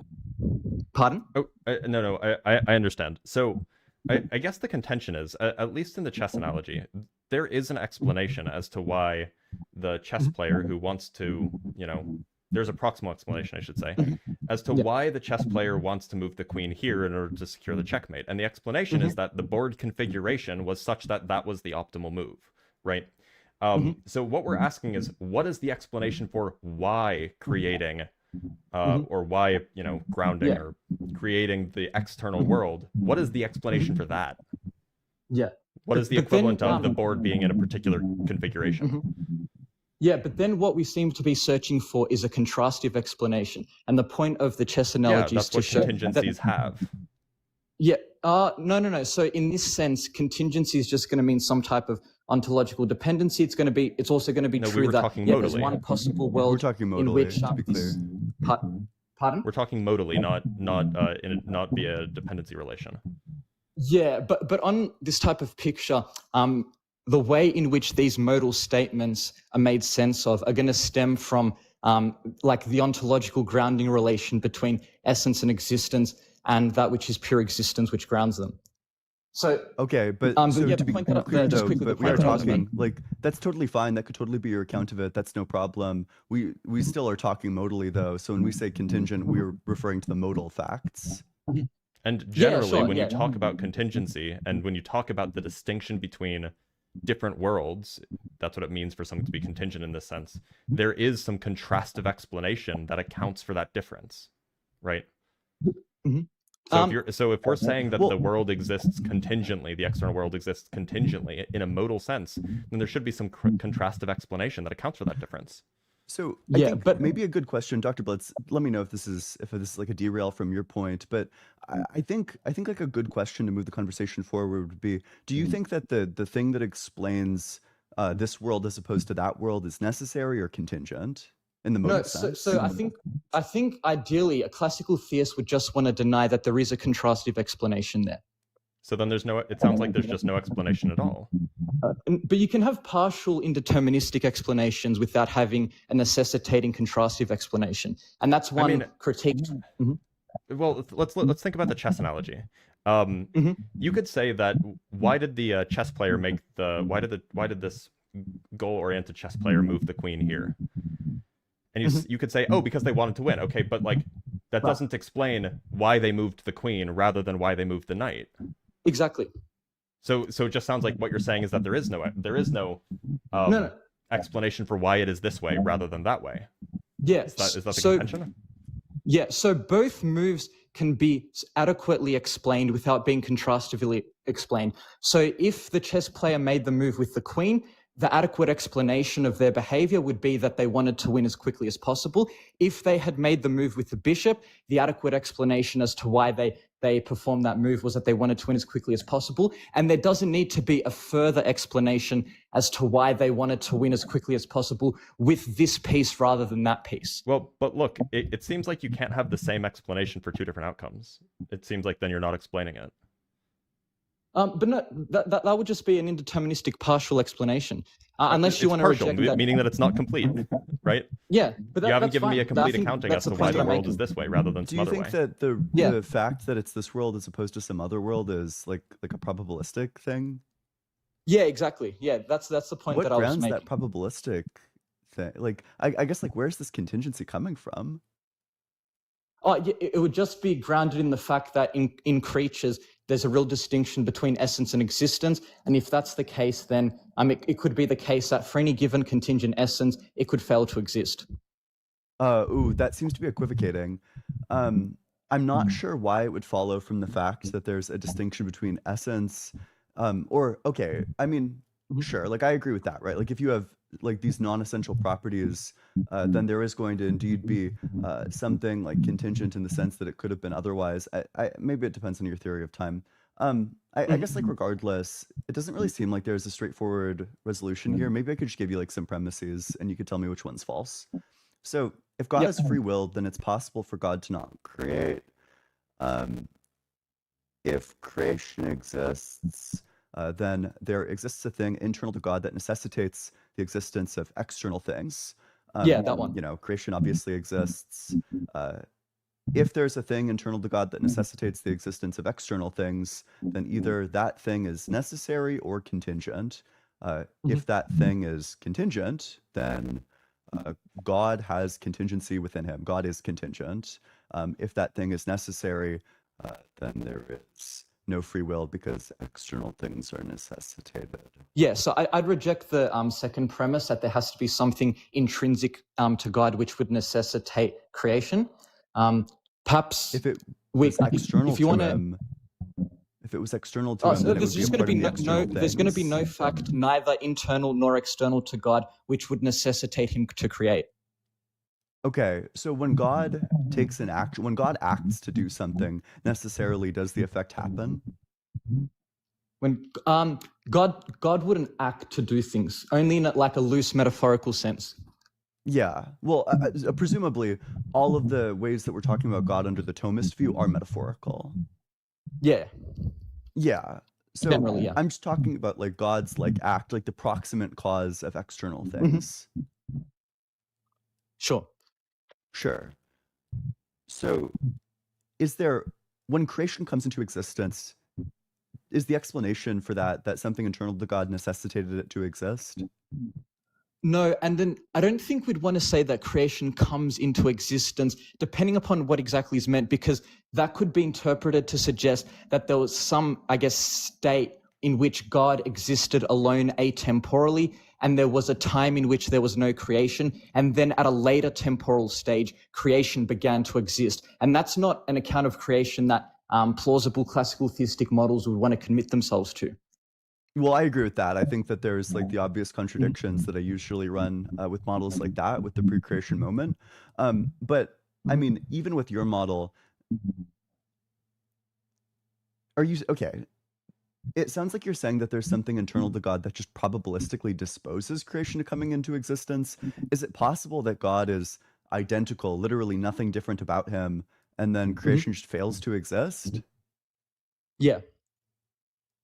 What explains the fact that it exists as opposed to not existing? There isn't going to be a contrastive explanation. The best type of explanation that we could give is one of ontological grounding. And perhaps this is where we should perhaps pause the conversation, because there's probably a lot to get into. And like I said, I do have to go to sleep soon. If you wanted to ask me like a couple of brief questions relating to that, I'd be happy to engage for a couple of minutes further. But otherwise, yeah, if we could continue the conversation another time, that would probably be ideal. Yeah. Wait, let me give you a follow. I'd love to talk to you more about this. One thing that I would really like to enjoyed the ask is, conversation. Peter, do you hold these views, or is this merely like, Yeah. because you keep saying, you keep saying the sophisticated Thomist would say, the sophisticated theologian would say. I'm just curious if you hold these views yourself. No, sure. So like I said at the start, I mean, these are live options for me. I'm broadly some type of agnostic. I guess I lean towards some type of theism, but I just wanted to still man the theistic position. Okay. Yeah. All right. Well, Peter, we are going to let you go. You guys can continue this conversation at a later date. You can always come back up again here at a later date as well. Sure. But yeah, we have a few guests that we want to bring on. So thanks for being here, Peter. Thank you very much for having me on. I enjoyed the conversation. Yeah, us too. All right, we have some super chats to read, and then we'll bring on our next guest. Our next guest is Brian. So from Eat Some Shorts with the $5, Ian just got raptured. This, by the way, this is an old super chat. This is from like 45 minutes ago. So yeah, I had to turn on the VPN. Yep. From Rufinus of Aquileia. I tried. Okay. With the $5, is there a center to the universe? Sorry, is there a center to the Big Bang universe, a point in space, or did it bloop into existence, everything everywhere all at once? Well, it's not clear that the Big Bang was the beginning. But even if the Big Bang was the beginning, the point is it happened everywhere. Because it was all of space. There wasn't space outside of space, and it wasn't centered. It wasn't at a location within a larger space. It was all of space entirety. That's the idea. From the Knights Who Say Knee with the $2, Blitz just said Justin is below you. For shame. Sorry, below him. Justin is only virtually below me. Justin is my equal in all things. From Relax with Russell again with the $10, which is, it's always good to see you. Much love to that last caller. I remember losing my faith and it was not fun. I held on for a while as an agnostic theist, but then I saw Ken Ham debate Bill Nye and fell down a rabbit hole. Yep, that'll happen. That happens to a lot of people. I think that this was directed at the woman who left Islam. A few more super chats, Brian. Just hold on tight. From Lost in FRP with the 110 Turkish lira. Overuse of ChatGPT and Vocal Fry will be the end of humanity. I don't know, guys. Vocal Fry is a way of speaking. Yeah, I mean, it is. And like, there are some parts of the world, some parts of the United States in particular, where Vocal Fry is just the way that people talk. And so, I don't know. Maybe we shouldn't hate on it too much. Also, not everyone can help it. Exactly.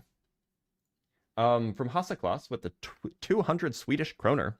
I think that you should have a rule that no one can state the second law of thermodynamics without first stating the definition of entropy. I agree. I was about to do that, but then he kind of dodged the second law of thermodynamics conversation anyway. From Steve Gear with the $5. Justin, did you sleep in that hoodie? Hashtag rock hard for Doug. No, I actually keep it on the chair. I have a second chair in my office. I keep it on the second chair, and I just put it on. My office is a couple degrees colder than the rest of the house. The chair drobe. I'm familiar. Mm-hmm. From the Knights Who Say Knee again with the $5. Don't want to seem contentious, but how is making fun of a religion that's okay with marrying kids bad? Shame them out of existence, I say. Well, I don't think that, okay, you can definitely get like really weird about it, you know?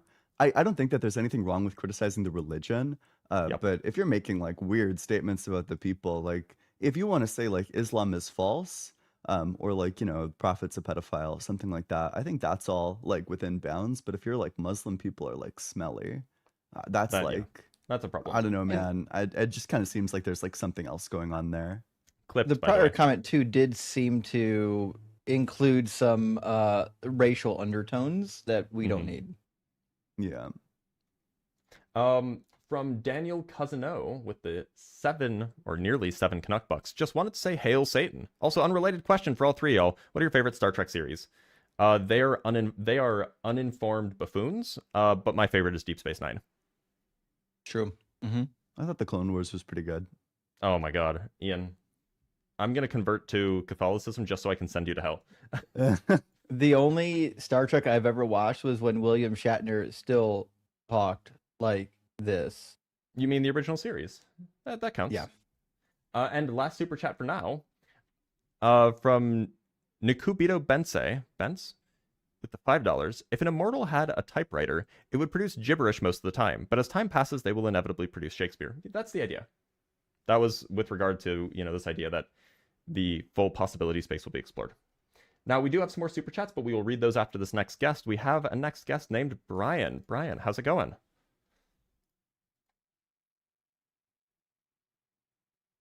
Brian? Bri? Brian, if you're speaking, we can't hear you. Brianito? Buddy. Speak now or forever hold your peace. I'll have to let you go. All right, Brian, feel free to come back at a later date. Let's bring up T-Turbine. T-Turbine, how's it going? You are on, T-Turbine. I know that you're watching us. I even saw your mouse move just a minute ago.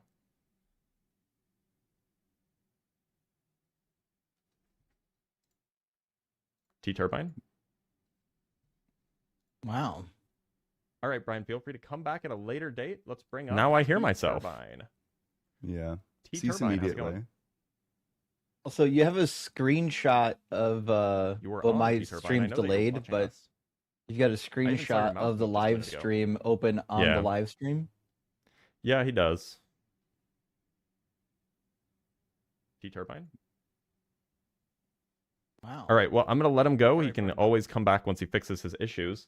Let's read some more super chats because currently the guest box is empty, which is fine. We have stuff to do. Good time to request up on TikTok, y'all. TikTok's empty It definitely as is. well.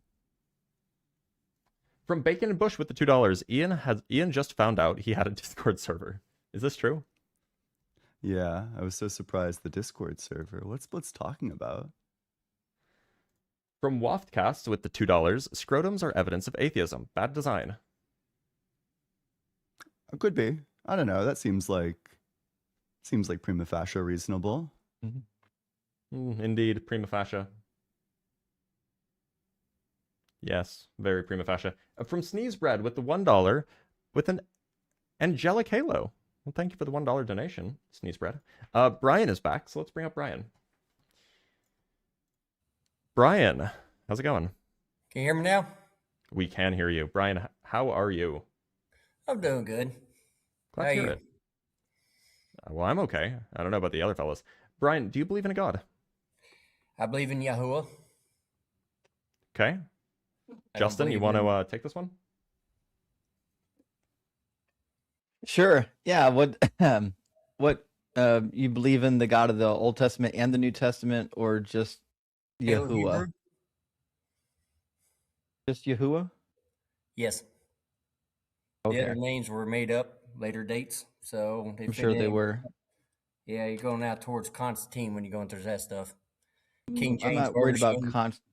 I'm not worried about Constantine. I'm reading the Hebrew text typically. So, That's all I'm saying is the King do you James believe Version. King James is trash, and that's kind of beside the point right now.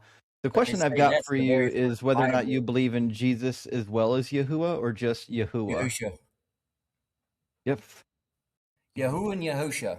So when you go back into the Hebrew scripture, when he says that I come into my Father's name, he didn't say change my name. And the name of translation ain't changing somebody's name. It's actually defining just like you do in other cultures where if you say somebody's name, it has Sure. meaning to it. Sure, yeah, So and you went Yahuwah back comes and from the learned same Hebrew, life. so you know that the King James is the best. Great. Now, what would you King think is James a is not good the best. argument?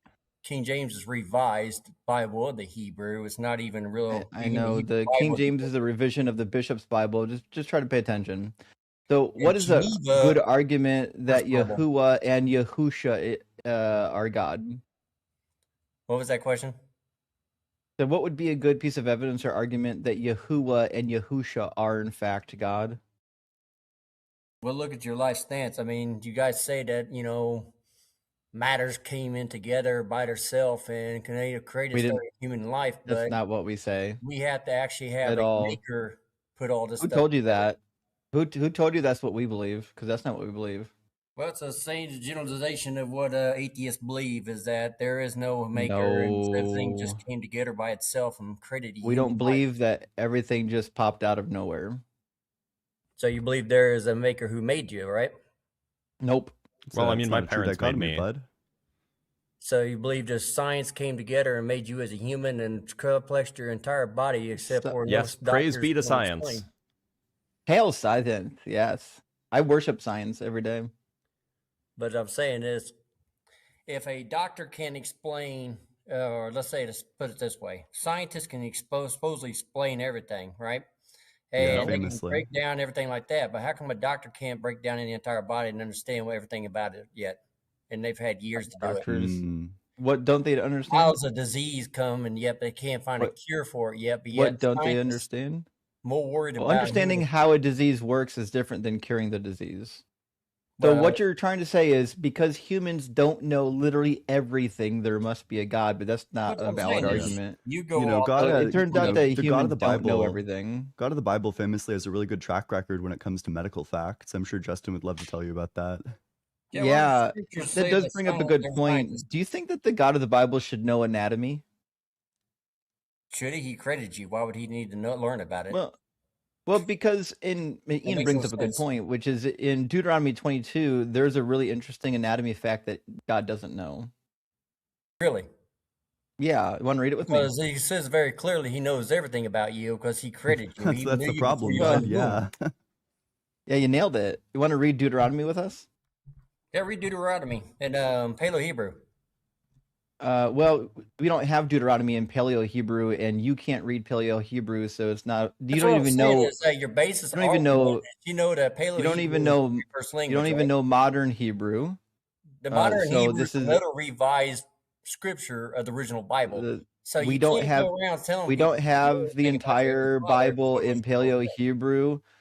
We do have the Samaritan version that's preserved, theoretically preserved in Paleo Hebrew, but since you don't know Hebrew and neither does the audience, I'm not going to be reading for you in Hebrew or Paleo Hebrew.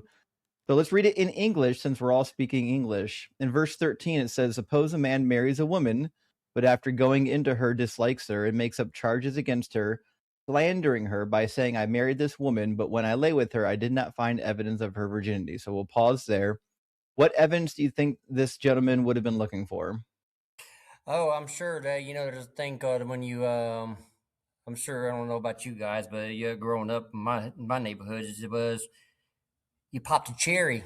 If you don't pop that cherry, I mean, she's not a virgin. Sure, that's what you think, huh? Simplest thing in the world, but we knew growing up. Yeah, it does. It does sound simple. So we'll keep reading. Verse 15 says, "The father of the young woman and her mother shall then submit the evidence of the young woman's virginity to the elders of the city at the gate. Father of the young woman shall then say to the elders, I gave my daughter in marriage to this man, but he dislikes her, and now he's made up charges against her, saying that I didn't find evidence of your daughter's virginity. However, here is the evidence of my daughter's virginity. Then they shall spread out the cloth before the elders of the town. Okay, so the evidence of the woman's virginity, then you would understand, is whether or not she bled on the marital sheet, right? Okay. Now, if it turns out that there's blood on the sheet, the man was lying and he has to pay a fine. If it turns out that there's no blood on that sheet, it says, if, however, the charge is true that evidence of the young woman's virginity was not found, then they shall bring the young woman out to the entrance of her father's house, and the men of her town shall stone her to death, because she committed a disgraceful act in Israel by prostituting herself in her father's house. So you must purge the evil from your midst. So just to be clear, we're all in agreement here that if this young woman doesn't bleed on the sheet when she consummates the marriage, it means she's not a virgin and she will get stoned, right? Yeah. Okay. Are you aware that not all women bleed their first time? In fact, it's less than half. No. Oh, that's just a fact. I'm kind of confused where this gets into the fact as if our You Heavenly are. Father is real or not, because that's rules that were put out on Well, Why the does he earth. well, yeah, why does God get the fact wrong? Like, why isn't God familiar with anatomy? What are you talking about? Why is the factor? I Oh, he didn't mean, track that. ask Oh ask no. why that could be. I mean, He can you didn't track that. explain So why some babies do are you? born with defects, or can you explain all Well, this stuff? I mean, we that could be a actually defect from the can do birth, that, but mom doing we're not there drugs, yet. We mom needed doing. to focus a little bit on the topic that we're talking about, which We is are. God So you isn't have to go aware into that women don't your always anatomy bleed you're their talking first about. time. Don't you think it's a kind of a problem that God doesn't know that women don't always bleed? Is that your Heavenly Father's problem? Yeah, it would be a problem because if in fact you're murdering women who don't bleed, and it's true that over half of women won't bleed their first time, it means that almost all of the women that are brought up on charges will be Well, innocently I'm sure executed. the woman who laid with that man who committed, went out there and had sex before her marriage. I'm sure No, she you're knew missing the exactly point. what What she we're was saying is doing. that the Right. bloody sheet isn't a valid test of determining virginity, How do which you know means that? because only 43% of women bleed their first time. Bleed their first time. Are you sure that's not a defect in their body? It's not a defect. It's just how How do you know women's that? bodies are More than formed because more we've than collected half the of I'm saying women. data. this does not prove that our Heavenly Father In is not fact, we real. It just shows can that actually you're looking at do a science. quick test here. Everyone in the comments, put a 1 in the comments if you didn't bleed your first time. And here in about 10 seconds, you see a bunch of 1s popping up in the comments because, as it turns out, not all women bleed their What I'm first saying time. is that today's day, who follows them rules anymore? Well, it doesn't matter who follows them anymore. The problem is that God clearly doesn't know So the you would say biology that we went away from the required to rules, right? determine if somebody is or isn't a virgin. Now, I'm going to ask you a question. Who made that rule? Well, apparently God did, according to Deuteronomy. Did you bother to read Deuteronomy? And did we follow the rule? It doesn't matter if we follow it. So God when gave we the don't rule, and follow yes, rules, what yes, tends to they happen? did follow the rule. If you look at the writings of the Jews, they No, declared actually, how they I follow believe it. what it says is that they had the dad had the choice to either bring his his daughter to execution, or they had No, to it doesn't live say with that. shame. No, it doesn't say that. It doesn't say that they have the choice. Because he didn't have to kill his daughter. If she's going to be accused, it's not her choice.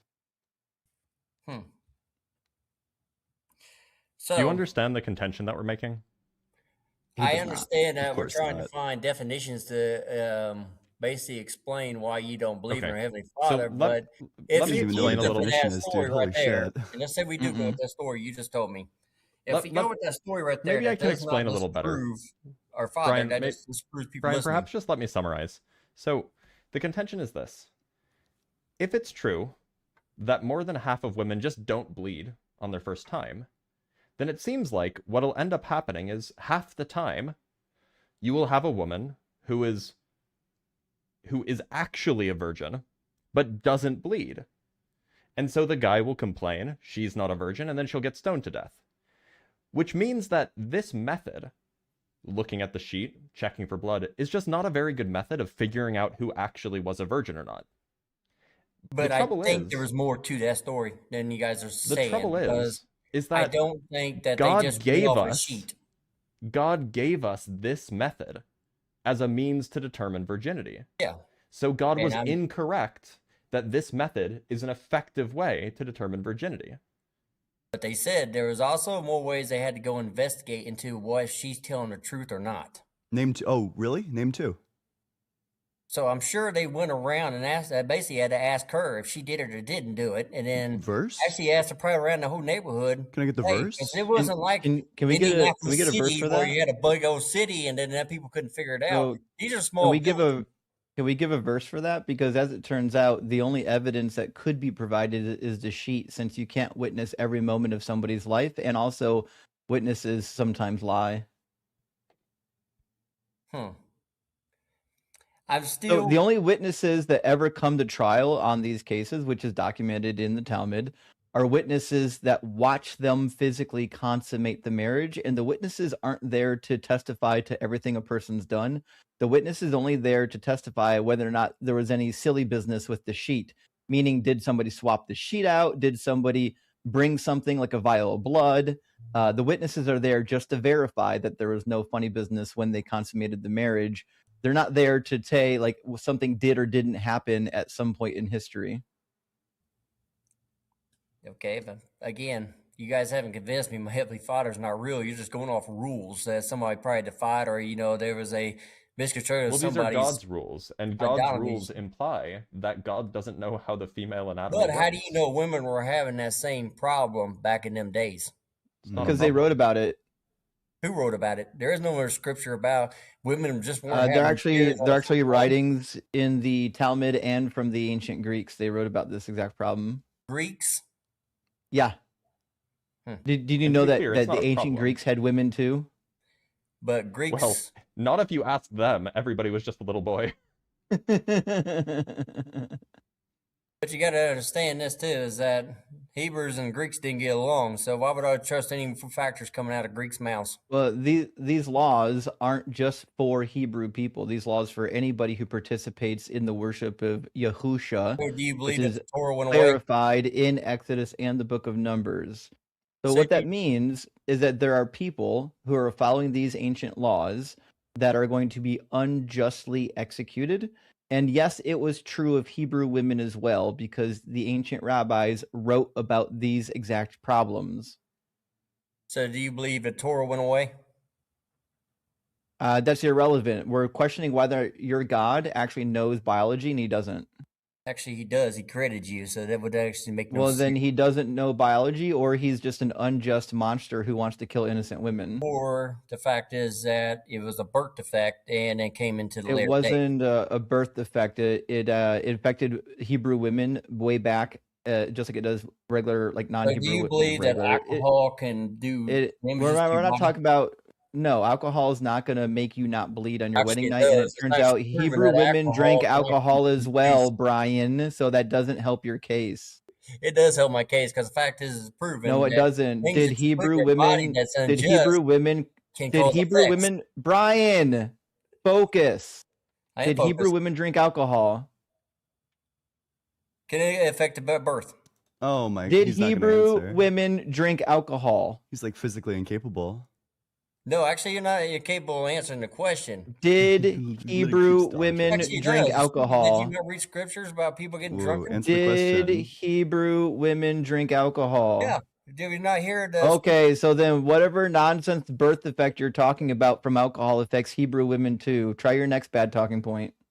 It ain't a bad talking point. You can't prove it. It The fact is, it that does it has fail. nothing to do Actually, with our Heavenly Father. No, and you say, actually, well, I don't know I can biology. prove That it means too, that by the he's not way, real. but I don't need to because you already agreed with me. But yeah, here you guys say scientists are more smarter than our Heavenly Father, and you know biology better.